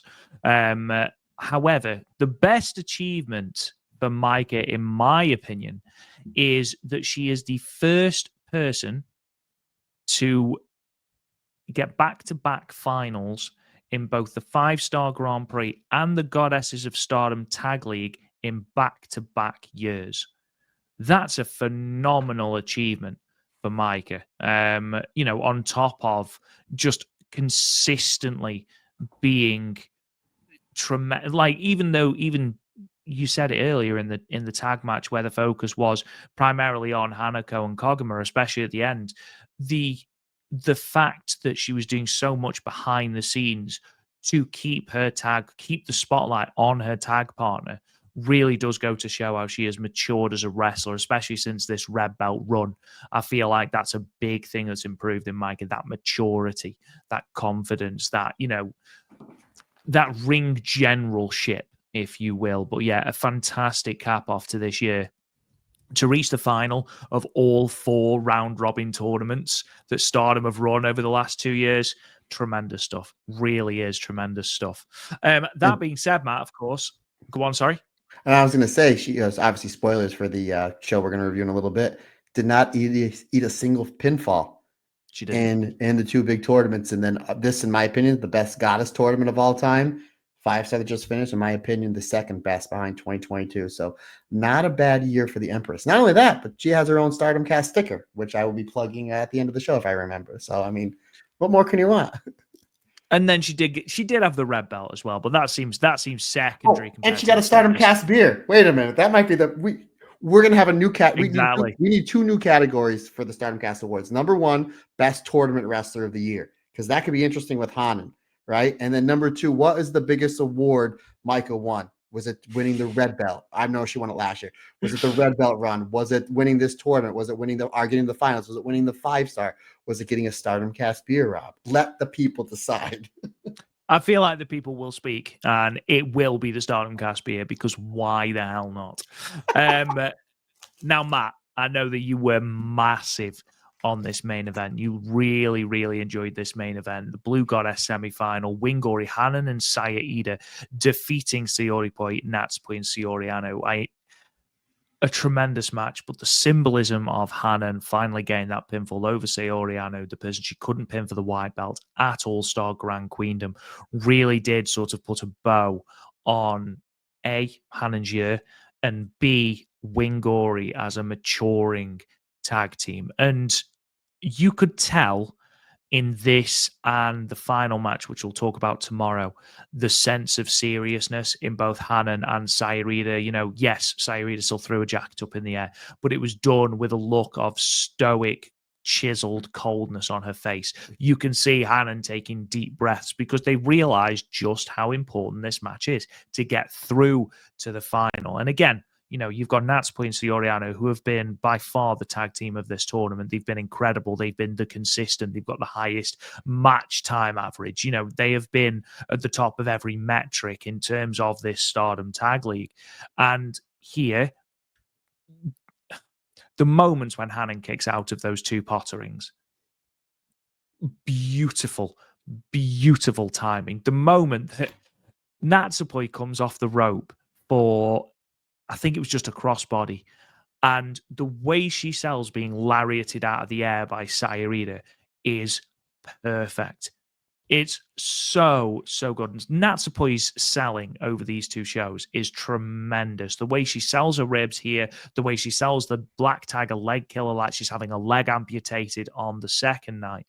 This match is a really, really good match. This match is one of the best matches of the tournament, as we knew it would be when we thought that it was going to be the semi-final. Tremendous stuff. Tremendous stuff. And whilst the focus for me was Sairida and Suzu Suzuki in the previous match, this was all about Hanan and Saori, and rightly so. We mention all the time, another great Joshi show, another great Joshi tag match. This is probably top 4 or 5 Joshi tag matches of the year for me. Sarism, Marigold, Sendai Girls. This is I mean, their match in the in I believe it was Korakuen was the match of the tournament for me going into this match. And this match is a little bit better. And again, we're going to get into our favorite matches of this tournament. These two teams have such great chemistry to the point that if Winggori win the belt, which I think they will and they should on the 29th, I think they should have a long run this one back. Again, SaoriPoi, Rob, they never lost the belts. Easy story to tell. They did not. Another easy story to tell is these teams are great together. You don't need much of a build-up. This was great. Starts out SaoriPoi, the double teamwork, right? Makes sense because Han and Saida wrestled earlier. So they're not at 100% where SaoriPoi, they got the bye because they're the 1 seed, right? And that's the award that you get for having the most points. And I love that. So they're going double team. And then eventually we see Han and Saida come back, especially Saida again, just with those barbaric clotheslines like you mentioned before. But I'm just going to go through my notes. I'm not going to go through the whole thing. Really starts to pick up is you get the double superplex to Hanan. Then we get the Tom's Tundra. It was so good as well. It was such a good one. Yeah, we get this Tom's Tundra to Hanan for a 2 count. We saw the way that was built up at All-Star Grand Queendom in their phenomenal match for the Wonder of Stardom Championship. And this was really great here. Then we see Saida trying to make the save. We get the Soriano and Natsupoi, the double kicks, puts them down. They go for the double Ferial gift. They both miss. Hanan with the 17 roll-up. And I'm like, oh, what a great finish. No, it's not the finish. Back and forth goes Hanan and Soriano again. And again, I don't know if this was meant to happen or not. This camera work in this match added on to the falsies for me. Yeah, because I was almost through this chair. This was so good. So the first Potter ring happens, not the super kick, the first Potter ring, and you see 1, 2, and I'm like, oh, Hanan's not kicking out. And then I don't know where Saida came from. Again, it's the camera angle.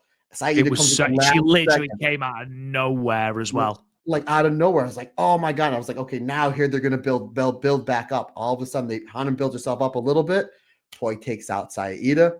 Poi comes in and helps Soriano. She's got her set up for the Potter ring again. Can't get her. Here comes Natsupoi for the super kick. She hits the super kick, and I'm like, no one's kicked out of the super kick into the Potter ring combination before. I was like, oh my God. And I thought as soon as she hit it, Saida's done, right? She's out. And I'm like, oh, this is the finish. 1, 2.9999, and she kicks out. And I'm like, and not only am I like this, but Soriano, go back and watch it. She looks at the ref and she's like, are you kidding me? Soriano's facial expression for that 1.5 second built Hanan up. Hanan gets so over in this match on a kick out. That's the hottest part of this match.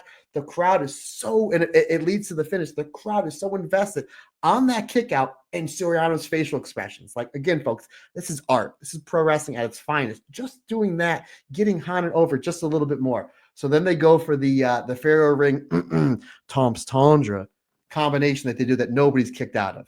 So I was like, okay, Hanan's got to do some sort of comeback here, right? She eventually is able to get out of it, and here comes Saida. And we've seen it before. She's got arms out like this, like an airplane. So we know we're going to get the double lariat. However, I don't know what happened. Natsupoi just happens to go a little bit further than Soriano.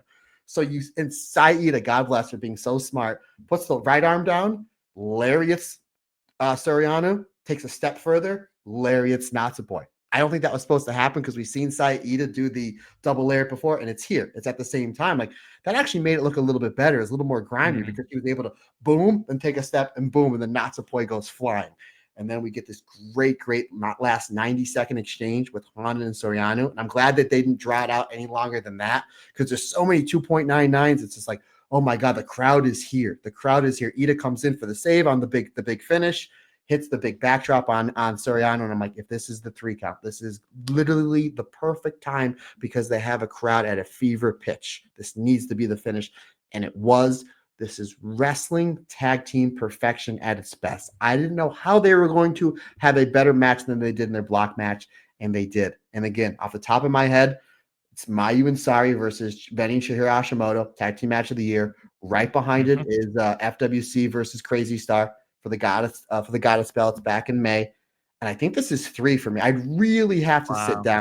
This is the, and I have not seen every goddess match just because some of the stuff is tough to watch, but I've seen majority of it from 2018 until I think I've seen every goddess match from 2018 until now. This is the best goddess match in the history of Stardom. 5 stars. Wrestling perfection. The little things mates. Obviously, we know how great everybody's at the moves. We know Saito throwing the lariats and Natsupoi taking the big bumps and Natsupoi being just so perfect in everything she does. What added on to this was 1, that camera angle, because I thought it was the finish, and 2, Hanan kicking out of the super kick Potter ring combination and Soriano's facial expressions. It just added and added and added. 5 stars for me, my friend. This is one of the best tag matches I've seen all year. And again, this may be this. And I'm just trying to think off the top of my head if there's a better Goddess to start a match, because I don't think I've seen it. This is the best Goddess to start a match that I have ever seen. And I know a little thing or two about tag team wrestling. It doesn't get any better than this. No, I mean, you are the authority when it comes to tag team wrestling. This was tremendous. Though those 2 kickouts alone would have made this match, but the camera work, you're absolutely spot on. That first kick out, there's no way Hanan's kicking out, and then from somewhere just emerges this gorilla, and it's great. Just literally gorillas from the mist. And then that second count where I doubt we have had a closer call, and Stardom have done some tremendous close calls throughout their title matches this year.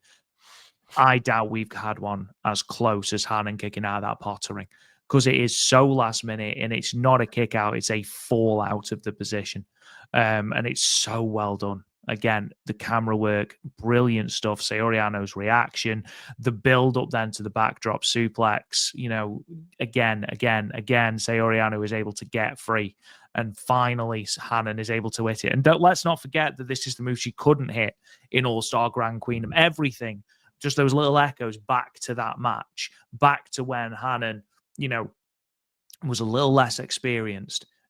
She'd sort of shed her training wheels, if you will, becoming the Cinderella winner for the first time, winning her first big tournament. And then here she's finally able to get that monkey off her back, finally get a pinfall victory over Saoriano, tying a nice little bow on this tag team match. And it's interesting to have the white belt champion not be the focus of a match. So that was, again, tremendous match. Thoroughly enjoyable. Really well done.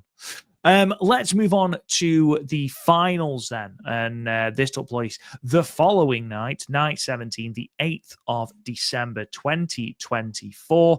And this again was from Act City Hamamatsu. The attendance was listed as 790, which Armani Shoe Exchange reliably informs me is the largest house for a finals of the Goddess of Stardom Tag League, which, if that's true, tremendous drawing power. It does make it the second highest house the company has ever drawn to the venue. Again, as we listed before, it's 820 from back in 2022. It's also been listed as a sellout on Stardom's official website. And from a purely sort of eyeball, it did look pretty much sold out. This, by the way, this 790, it's a 38% increase from the previous evening in the same venue. Also, just as a big sort of bow on the attendance for this tournament, the tournament itself has a total attendance of 9,377 people. It's a tournament record. I mean, they have run 7 more nights in this tournament than they have done in the next highest, which was 10. But the average attendance is 552 for for those 17 nights, which is second only to the 2022 tournament, which sported an average of 691. So any way you spin it, this tournament looks to have been a success. Looking at the results themselves, we open with a singles match. Hazuki defeating Motoi Hamabe with a crossface in 8 minutes and 51 seconds. In a three-way match, Koguma defeated Rani Agami and Waka Tsukiyama. Koguma pinning Rani Agami with the Kuma roll in 8 minutes and 37 seconds. In a singles match, Natsuko Tora obliterated Rian. She didn't just defeat her, it was just an absolute mercy killing, and it was so well done. Defeated her with the Death Valley Bomb in 4 minutes and 46 seconds. Six-woman tag, the hate team of Momo Watanabe, Ruaka, and Fukigen Death defeated the God's Eye team of Saki, Kashima, Lady C, and Hina. Fukigen Death pinning Hina with the O'Connor roll in 7 minutes and 28 seconds. Long live the clown. 10-woman tag team match, 2 out of 3 falls match. Tremendous stuff. Neo Genesis, Starlight Kid Azumi, Meisera, Suzu Suzuki, and Miyu Amasaki defeated the Cosmic Angels team of Natsupoi, Shiori Yano, Sayaka Kurora, Aya Sakura, and Yuna Mizumori 2-1. Or 2 falls to 1, with Starlight Kid getting the definitive pinfall over Natsupoi, submitting her with the Black Tiger leg killer in 22 minutes and 47 seconds. In a singles match, Mayu Iwatani defeated Momokogo with the Dragon Suplex in 11 minutes and 19 seconds. In your semi-main event, a Dream Queendom preview, tag team match, Sai Queen, Saya Kamatani, and Konami defeated Tam Nakano, and Shiori Saya Kamatani getting her second straight clean pinfall over Tam Nakano with the Frankensteiner in 15 minutes and 53 seconds. 2 different moves she's pinned Tam with as well, potentially setting up for near falls at Dream Queendom. And then in your main event, the Tag League final, Winggori, Hanan, and Saya Ida defeating Cup High mate Micah and HANAKO. Sairida pinning HANAKO with the Be a Master in 15 minutes and 35 seconds, which is quite the visual to end this show on. Sairida, I think, giving her the pinfall to get her first major tournament victory in Stardom in her 5-year career was such a lovely cherry on top of this cake. It really, really was. In terms of stats to do with that final, by the way, just before we get into it, HANAKO, again, despite being the person to eat the pinfall, she did have the most winning pinfalls in this tournament with 5. Hanan, she becomes the first person since Arisa Hoshiki in 2019 to win both the Cinderella tournament and the Goddesses of Stardom Tag League in the same year, becomes the 4th overall behind Mayu Iwatani in 2015 and Momo Watanabe in 2018. She also becomes the 5th youngest winner of the tournament behind Azumi at age 18, Momo Watanabe at age 18, Yoshiko won it at age 19, and Utami Hayashishita at 20, just 2 months younger than Hanan. Another really, really good show. I feel like not quite as consistently good as the previous night, but still a really good night. I think the 2 out of 3 falls match was tremendous. I think that semi-main event was really, really good. Again, some fantastic grappling between Shiori and Konami. I thought Saya Kamatani and Tam, there was some beautiful storytelling there that I can't wait to get into. And then, of course, I think Momo Kogo, one of her best singles outings against a very dismissive Mayu Iwatani, which might be one of my favorite Mayu Iwatani versions. And then, of course, the final, Saya Ida. If ever there was a person who had earned a tournament victory and to be the person to get the pinfall, it's Saya Ida, someone we have been championing on this podcast for the last, 4 years? Yeah, yeah. Like, and to get someone up, like, let's not be around the bush. Saya Ida is not tall. By any metric, Saya Ida is not tall. To get HANAKO up and hit her with the Be a Master is a tremendous feat of strength. It really is. And that being the final visual of this tournament, Beautiful. Yeah, we've been championing Saida on this pod, and I've been a part of this podcast for 3 years, but the better part of 2 years. Literally to the point that after the tournament was over, people were tagging me, you, and the Stardom cast, and congratulations, as if we won the tournament. I'm like, no, we did. Maybe they just were, because we almost as impressive as the Micah stat and the Hanan stat. Me and you as a team got the Cinderella right because you had Hanan, got the 5-star right because I had Micah, and then me and you we both had Winggori winning this tournament. So that's an impressive stat as well, my friend. We cleaned house with the tournament. So yeah, I don't know if our luck's changing or we just, again, broken clocks right twice a day or 3 times a year for us. But regardless, you have to give a lot of credit to Stardom that they had 790 people in this show, considering the fact the only match that was announced 24 hours in advance was Mayu versus Momokogo, because we didn't know what the finals were going to look like, and we didn't know what the rest of the card was going to look like. So the fact they drew almost 800 people, and again, probably a sellout because there wasn't many empty chairs there, on just really getting the Stardom name and the Goddess, the Stardom tournament final, is a credit to how hot this promotion is. It really is. And you're right. These first few matches were just kind of put somebody on the card, get them out there, have fun, tell your story, and then we would get really to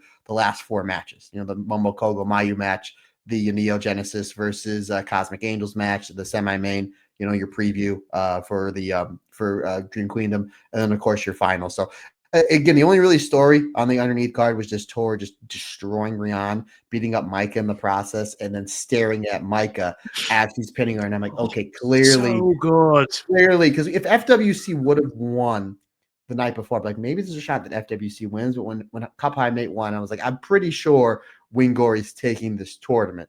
And then when Tora and Micah were staring at each other, I'm like, okay, they're going to do Tora and Micah probably at Dream Queendom. So, and then even the last few minutes of the match even got me going, well, maybe Cup High Mate is going to win, because that's how good the final match was. But yeah, my man, I guess not unless there's anything else you want to touch upon the first few matches, I would really, and again, Fukigen Death. Again, I mean, maybe that's why everyone knew Fukigen Death was going to get her first win since the comeback. Maybe that's why they drew almost 800 people here.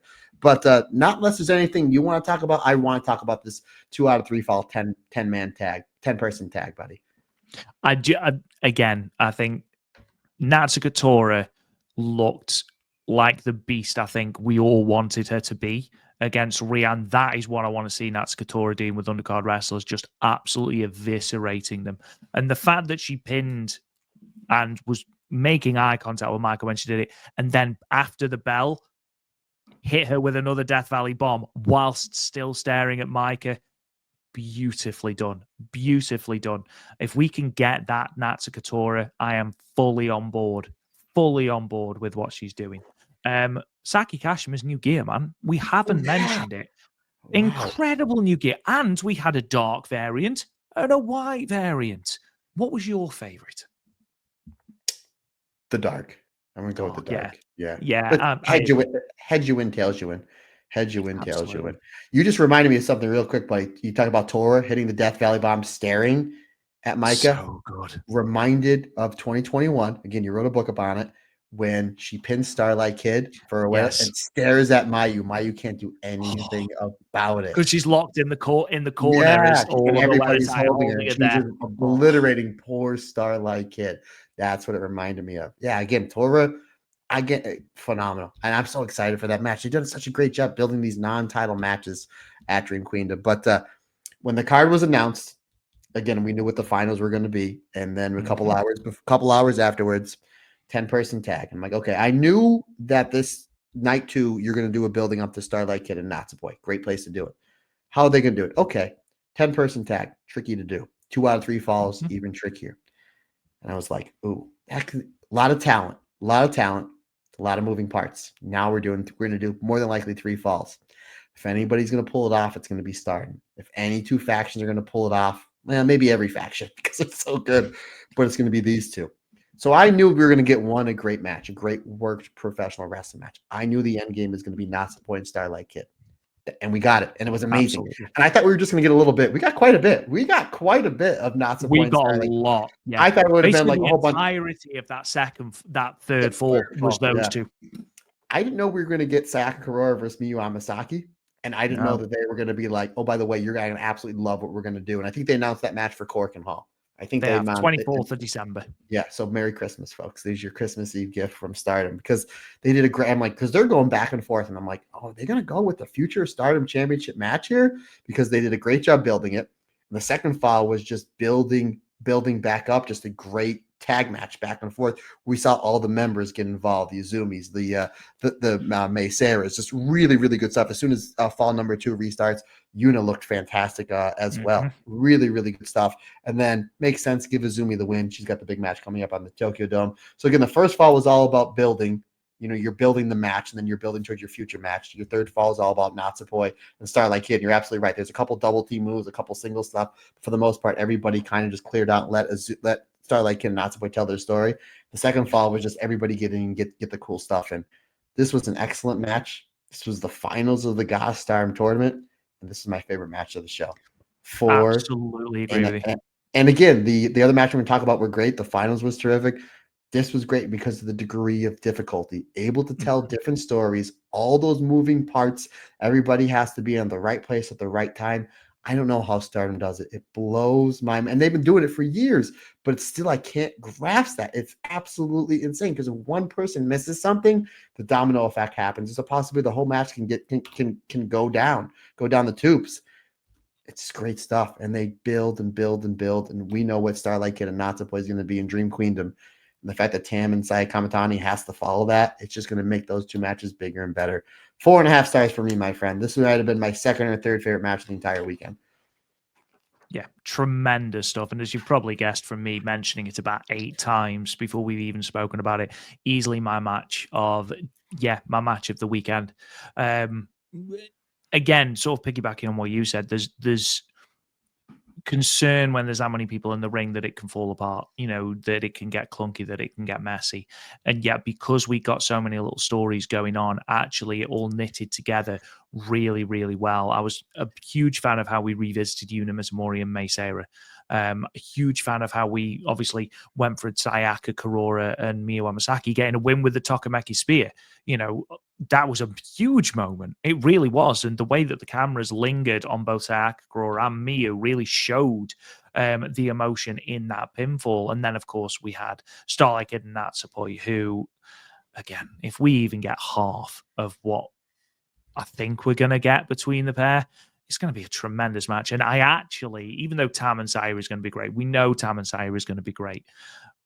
I genuinely panic for whatever has to follow that match, HANAKO and Starlight Kid. We could be talking about a real show stealer of a match between this pair. But yeah, great stuff. And again, HANAKO sold Starlight Kid's offense so well. That final Black Tiger leg killer, bearing in mind she'd already been in it once, but the way she sold it, it was like she was having a leg ripped off.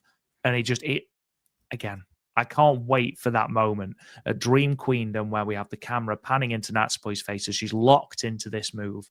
And you can just see it happening. You know it's going to happen. I can't wait. I'm so excited. But he's excited. Are you excited? Oh my God, I'm excited. But from this, obviously, Starlight Kid and HANAKO has now been made official. Sayaka Kurora Miyu Amasaki has been made official. That is going to be on the Korakuen Hall on the 24th of December. But also in her post-match comments, Aya Sakura then called out Izumi for a singles match, wanted to prove herself. Yes, we've had a singles match. We had it back at Golden Week, and you beat me. 6 months has been a long time. I want to show you how much I have improved. Now, whether that is a throwaway comment, though let's be honest, very little is throwaway, that is going to be either Dream Queendom, in my opinion, or First Dream. Korakuen. Now, or Korakuen, I think it goes on Dream Queendom. Unless you do Izumi, Mei Seira, and Suzu versus Mayu and Fukuoka Double Crazy, which is a possibility, especially if you're building up towards Wrestle Kingdom. They might do that on First Dream, though. I told you what I think the opener of Dream Queendom is going to be. Yeah. I think you want to sell more tickets for the Tokyo Dome, and you want to keep building Izumi. You have to have Izumi and Mayu on opposite ends of the ring for that show because there's going to be a lot of people going to it. I think you start the match. I think you start it with O2 Line and Crazy Star because we still don't have anything for Suzu versus Peach Rock and FWC. Come on. 4 great tag teams. 4 great tag teams. It Give them is. 14, It 15 is very minutes. good. Put it on YouTube for free like they have been doing. What a great way to start that show. What a great way to start that show. Even if you have the 6-woman tag, Sure. and you have Or Suzu, tag. Miyu, and Right, Azumi sure. versus Mayu and Fukuoka Double Crazy, and then have Momokoga versus Meisera for the high-speed title, maybe. Ooh, I your mean, idea. I don't know what's going to happen, but that We'll could take work. it. We'll take it. I think Azumi versus Aya Sakura, though, on that first dream card, again, it's going to be a victory for Azumi. We know it's going to be a great match because we've seen what Aya Sakura is going to do. It gives Azumi some even more momentum heading into Wrestle Kingdom because it's the day before Wrestle Kingdom. Again, it's an option. It could be a Korakuen. I don't know. Wherever it is going to be placed, it's going to be a tremendous, tremendous match. This preview tag, Hate versus Tam Nakano and Saori. I think Tam is holding the belt. I'm just going to say it now, and I said this during the roundtable that we're going to release on Sunday. I think Tam comes out of Sumo Hall as the champion still. And even though this preview tag made me very excited for Saya and Tam, made me very excited for Konami and Saori, the teamwork between Tam and Saori, the shaking of the hands, the very pointed shaking of the hands before the match, and then the very pointed exchange at the end where there was an extended conversation with the red belt raised and a hug, very clearly said, look, thank you for your support. If I am still red belt champion coming out of Sumo Hall, I will give you a call, Saori. I think we've still got stuff to build between Tam and Saori. We've still got stuff to build between Tam and Mayu. Even though the Phoenix Queen is hot and even though she is possibly doing some of her best work at the moment, I still think Tam is going to win the match and carry the belt into 2025. I know, Rob, I speak not only for myself, but all of the loyal listeners of the Stardom Cast Army. When you just said Saya Kamatani is doing the best work possible, remember the 400 of her best work. Okay, all right. Some of her best My work. Gorilla Monsoon reference. Oh, excuse me. Okay, let's say and I agree. She's phenomenal from that white belt round. Ooh, anywho, I agree. I think Tam's coming out, but at this as champion, but very much like Poi and Starlight Kid. If they flip the belt, I'm fine with it. If it goes to Saya Kamatani, I'm fine with this as long as there's not insane amount of shenanigans. Like I want my championship match to be somewhat of a clean match. If there's a little bit, I'm fine with it. But if it's like overloaded with stuff, then and I don't think it's going to. But you're right. They've been building up that Tam and Shuri match for quite some time, and Tam never defeated Shuri. Shuri has those 2 big single wins in 2022 at Midsummer's Champions for the red belt, and then about a month or so later at the 5-star. So Shuri has those 2 big wins over Tam. Very much like how Tam can't get past Mayu, can't get past Shuri either. So maybe that's kind of her stepping up to try to finally defeat Mayu is that match with Shuri. Regardless, it's going to be a great match. And the fact that Shuri's going to finally get a red belt match, she hasn't had one in 2 years. She's great. But that's the thing. That's another reason I don't think she loses to Konami at Dream Queendom. Because she's had so many times looking like a schmuck over the last 6 months. And especially as Hate have repeatedly, and I mean repeatedly, gone over God's eye in the past 6 months. You are building towards Tam and Saori. That from that preview tag, unless I've completely misread the situation, that's where they're going next. Okay? The Supreme Fight show, I'm 90% sure. I might have made it up. I think it's from Nagoya, which is obviously Tam's hometown. It makes sense for them to do Tam versus Saori there. Again, doesn't matter. You carry on. What, are you okay? You're like your face is blinking red. Is there something blinking on your computer screen, or is it Christmas lights? Yeah. No, I've loaded up the Stardom website so that I can check for the end of the show what the matches have been announced for the 14th and the 15th, and it was the video that plays. Oh yeah, I was concerned. It was all pink. I thought aliens were coming for Rob, and as I almost knocked my microphone over.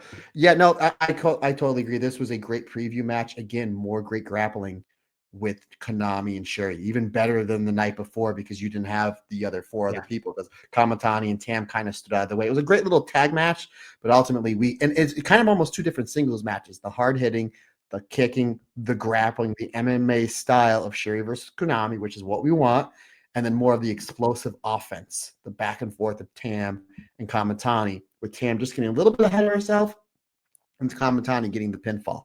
Again, if you remember the last 2 times these 2 wrestlers wrestled in Sumo Hall, Kamatani winning, it's got 2 over Tam. Obviously, they wrestled in the 5-star last year. Kamatani got injured. We don't talk about that because I don't like injuries in wrestling.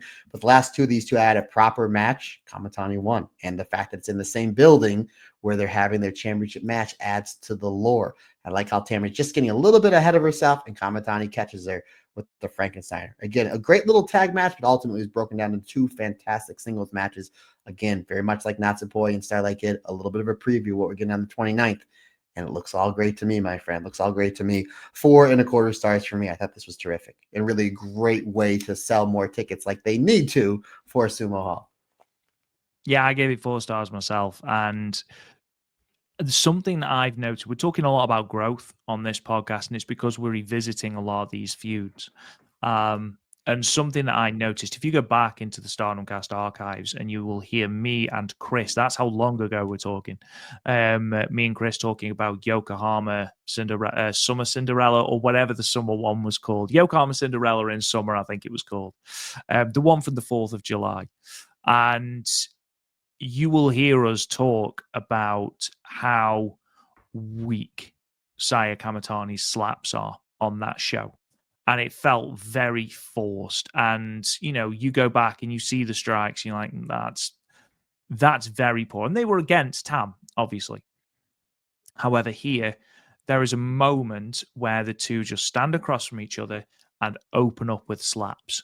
And if there was ever an indication that Saya is a completely different beast now than she was back in 2021, it was that first slap. Because how did you put it, Matt? She paintbrushed her. My God. Absolutely slammed into Tam's face with that first slap.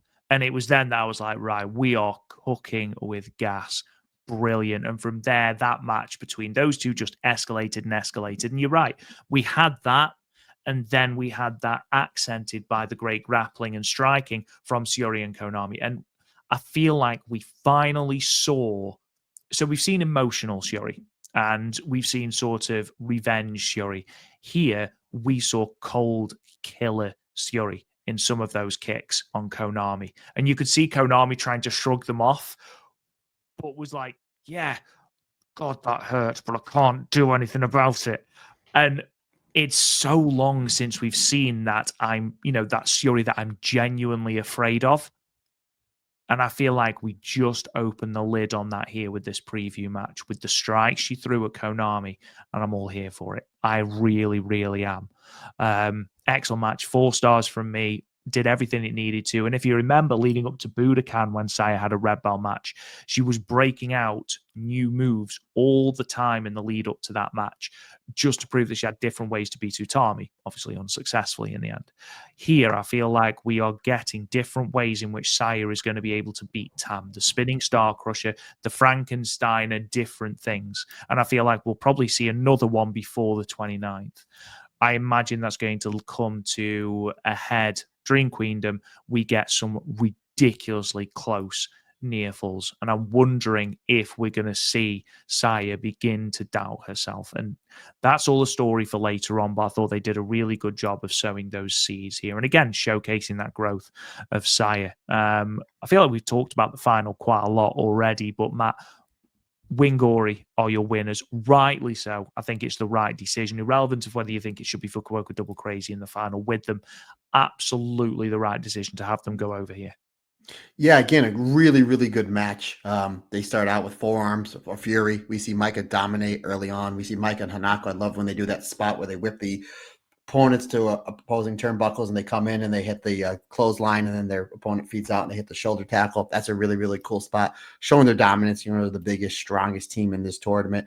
And we see early on that it's like it's Hanan and Sae to have to use their tag experience to almost divide and conquer, to try to take Mike out. There's one spot where Hanan does the Hanan special, but she does it as a release.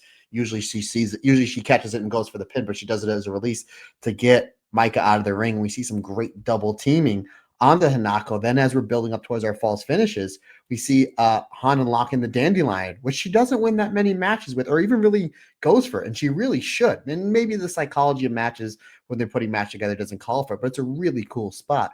And considering the fact that she is now somebody that's touching the main event scene in this company, we see a lot of these main event wrestlers that have that submission hold to go in with their big finishes. And I'd like to see her use the 17 more, the Dandelion more. But no, it was a really good stuff. The crowd was really, really hot. Saida locks in the Dragon Sleeper to Hanako. We do see Micah again coming in for the save. Ida and Hanan hit Ida and Hanako do a suplex trade-off, which I thought was great. We do see the JP Coaster try to get tempt onto Saida, but Saida escapes the JP Coaster and then puts in the Itabashi, again playing off what both wrestlers did to win their respective semifinal matches with the JP Coaster and the Itabashi, because again, it happened the day before in the same building. Cool spot. Everybody really popped for it. They bid on that. Really good stuff there. Hanan hits the backdrop that sets up Saida with a huge lariat onto Hanako for a 2 count. That was a really cool spot because big backdrop. Hanako pumps up. She's selling the neck. Ida comes in, tries to take her head off. Nearly does. Awesome spot there. Hanako fires up, wipes out Winggori with a double lariat. Then Hanako hits that huge high angle back suplex where she picks you up and she basically sits you on your shoulders, a la Macho Man and Miss Elizabeth from back in the day. So good. Yeah, and it's then so good. Yeah, and then just because nobody else does, I think that's a really, really cool spot. And I really bid on that finish there. I thought that was terrific. We see Micah come in with the Enkatoshi to Saida that sets up Hanako for the JP Coaster, and I was like, oh, that's one of Micah's bigger moves, setting up for the JP Coaster she tried earlier, and I bid on that because for like 3 seconds I was like, they're going to put Micah and Hanako over in this tournament, which goes to show you how great this match was. But obviously, it gets broken up on the last second from Hanan, very much like how Ida saved Hanan on the day before from the pottering. I thought that was great. Micah goes for the Michinoku driver onto Hanan. Again, they're not legal. The legal is Sai and Hanako, and I like this playoff in the match before because if you remember, Hazuki's making all the saves in the match from the day before. Micah finally gets rid of Hazuki with the Michinoku driver. Again, so now it's like Micah's like, well, it worked yesterday. Let me take Hanan out with the Michinoku driver so then Hanako can put away Ida and we can win this tournament. Hanan gets out of the Michinoku driver and then she takes Micah out with the backdrop, which I thought was terrific.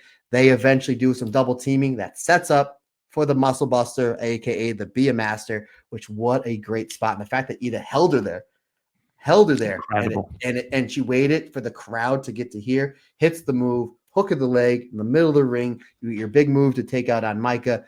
Not the best place to finish this match. Great match. 4.25 stars for me. And Winggori and Saida, as what you could have been. It could have been they could have given the win to Hanan, no problem. But they could have had it, but the fact that it was Saida outlasting Hanako and Hanan just outsmarting Micah just for a second for that opener to hit the backdrop to take out the big main eventer. It's a great tournament. It's the best tournament in the Goddess history, in my opinion, with the right team going easily. Over. Terrific match. Again, 4.25 stars for me, partner. Just a tremendous weekend of shows. Yeah, absolutely. And what a way to cap off this tournament. Now, Matt, it's the big question now. Who is your team of the tournament? Natsupoi, Soriano, SaoriPoi. Just edging out FWC, who just edges out Winggori. I know you only want me to give you one team, but bronze is Winggori, silver is FWC, but I think just SaoriPoi was just, my goodness. What a tournament.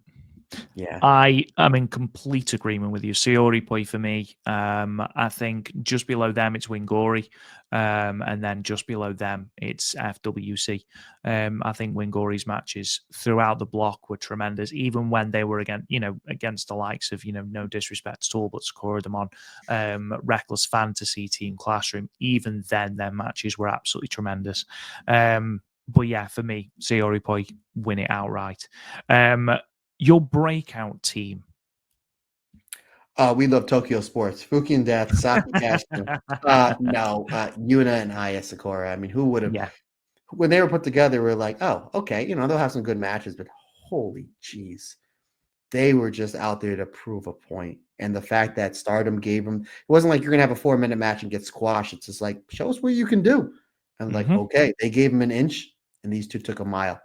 And you literally are 4 months away from having a main event tag team. Imagine building this team up for 2 or 3 months and then a Cork in March or April, putting them up against a Winggori for the tag belts. Like, or Absolutely. who wouldn't want to see on, a KBS Hall show this team versus SaoriPoi? Mm-hmm. You know what Absolutely. I mean? Unbelievable. I'm sure you're in agreement with me, partner. What I do love about this tournament is, with the exception of Reckless Fantasy, who had the lowest match time average, I think at about 9 minutes and 30 seconds, every other team had roughly the same. It was between 12 and 14 minutes. So every team had the chance to shine, and Sakura Demon were one of the teams that really benefited from that. I think Star Fox as well were another team that are going to go completely unmentioned in this tournament, which is unfortunate because they had some really good matches. Their draw with Crazy Tiger Girl was fantastic. Their match with Winggori, where Hannah got the pinfall over May Sarah, really, really good. So those two for me, but Sakura Demon. And again, the growth shown in both Yuna and especially Aya Sakura. Really, really, really good. Your top 3 matches of the tournament then, Matt? Number 3, the bronze medal, taking place December 1st, Sai Queen versus O2 Line. So Sai Kamatani Konami versus Azumi Miyu Amasaki. My number 2, taking place from the 4th of November, Winggori versus Natsupoi. And my number 1 match, taking place just this past Saturday, Winggori versus SaoriPoi. So yes, Winggori and SaoriPoi, they were my top 2 favorite matches. Okay, so legitimately that is the order of my 3 matches as well. So just I'm not even joking. O2 Line versus Sai Queen, and then the 2 Winggori versus SaoriPoi matches. I am going to say, right, let's change it up a little bit just to give a little bit of sort of what's it. I think Devil Princess versus Hate Supreme was a really good match. It wasn't quite as bombastic as other matches in the tournament, but the way that Rina Azusa Inaba took away Thekla's arm was really, really, really well done. I think, as I mentioned before, Star Fox versus Crazy Tiger Girl, their match was brilliant. Crazy Tiger Girl versus SaoriPoi, that was another one that really, really banged. There was a lot actually in Blue Stars, or Blue Goddess, sorry, that really, really worked. Really, really. Was it Sakura Demon? It was either Sakura Demon and Winggori or Sakura Demon and SaoriPoi that was like it. Was it Sakura Demon and SaoriPoi in Korakuen? They were both really good, but I liked Aya. Like my number 4, because again, my number 4 was FWC versus Cup High Mate from the semifinals. My 5 and 6, you can change at any time. It's Cup High Mate versus Winggori or Cup High Mate versus SaoriPoi. But if I had to give one, I think I like the match with Winggori just a touch better. But if you were to ask me tomorrow, it's probably the other way around. Yeah, there's, again, a whole host of really, really good matches in this tournament. And again, there have been good matches in Goddess of Stardom Tag League history. Absolutely.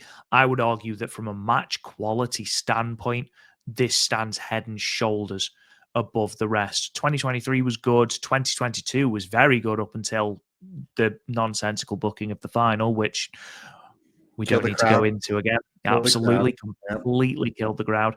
2021 had some good matches, but again, this from a consistency standpoint, SaoriPoi, Sakura Demon, Star Fox, Winggori, Cup High Mate, FWC, O2 Line, Sai Queen, repeatedly putting on fantastic matches. From a standpoint of consistency, this stands, like I say, head and shoulders above the rest.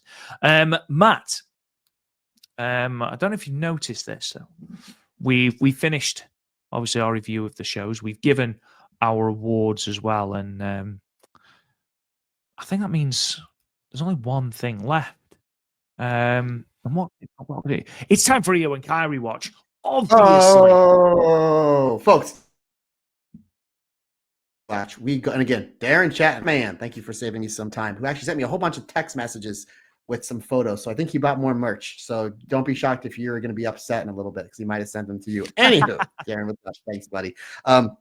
Monday Night Raw, as we were building to this Saturday night's main event, Io challenging one Liv Morgan for the WWE Raw Women's Championship. So we're building up to that match, but we start out with Dakota Kai versus Liv Morgan, which is a really, really good match. Sonya Deville helps Liv Morgan get the win. And then we see Sonya, Shayna Baszler, and Zoe Stark, the Pure Fusion Collection, do a 3-on-1 beatdown onto Dakota Kai. Io and Kairi come out for the save. Kairi does this insane dive wearing like high platform heels onto Sonya, Zoe, and Shayna Baszler. When Io turns around, she gets hit with Oblivion from Liv Morgan. Again, we're building to the match, Saturday night's main event. We then go to the main event of this show, which is a street fight between Rhea Ripley and Raquel Gonzalez. A really, really good, solid match because it's a street fight, though, Rob Goodwin. There's no rules. So once Raquel Gonzalez gets into some trouble, one Liv Morgan comes out to try to help. One Raquel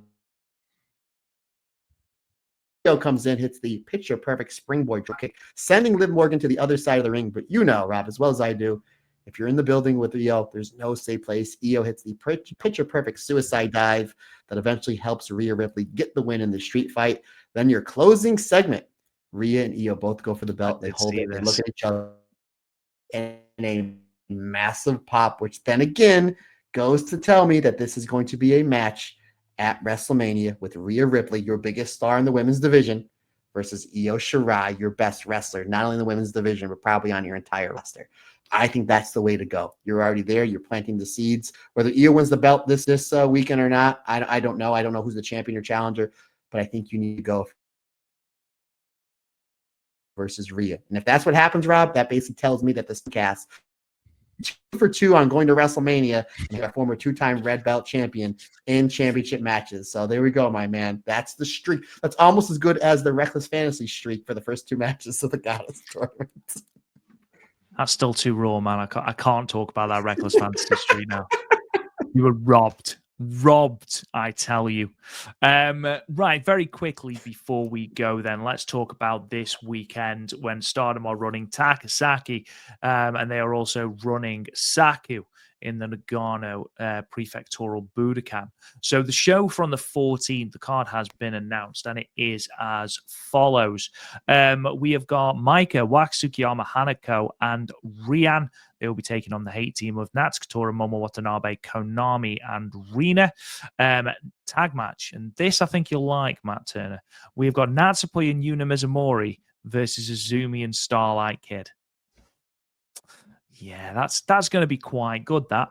6-woman tag, we've got Mayu Iwatani and Koguma teaming with Motoi Hamabe, and they will be taking on the God's Eye team of Shiori Saki Kashima and Hina. Shiori Ano and Aya Sakura versus Lady C and Rana Yagami. 6-woman tag, Hanan, Sayurita, and Momokogo. They will be taking on Mei Seira, Suzu Suzuki, and Miyu Amasaki. And then in what is, I believe, listed as your main event currently, but I could be wrong, Tam Nakano and Sayaka Kurora versus Saya Kamatani and Fukigen Death. I imagine it will probably be EXV versus Hate as your main event. But again, the card order, and the card is always, as we know, subject to change. That's going to be from GMS in Gunma. That's on the 14th, which is Saturday. On the 15th, the Sunday, from Nagano Prefectural Budokan. We have got there we go. Natsupoi, Yuna Mizumori, and Sayaka Kurora. They'll be taking on Starlight Kid, Suzu Suzuki, and Miyu Amasaki. We've got a 3-way match: Koguma, Rani Yagami, and Rian, which tells me that Rani Yagami is again going to be bullied into doing the bear dance. Will the torture never end for Rana Yagami? Tag match: Mei Seira and Azumi versus Saki Kashima and Motoi Hamabe. 6-woman tag: Mayu Iwatani, Hanan, and Saya Ida taking on Natsukatora, Momo Watanabe, and Konami.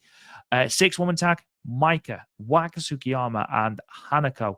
They will be taking on Shiori, Hina, and Lady C. And then in your main event, we have got Tam Nakano and Aya Sakura, and they will be taking on Saya Kamatani and Rina. So those are your 2 cards coming up. I believe at the moment they are both listed to be video on demand, but I could be wrong.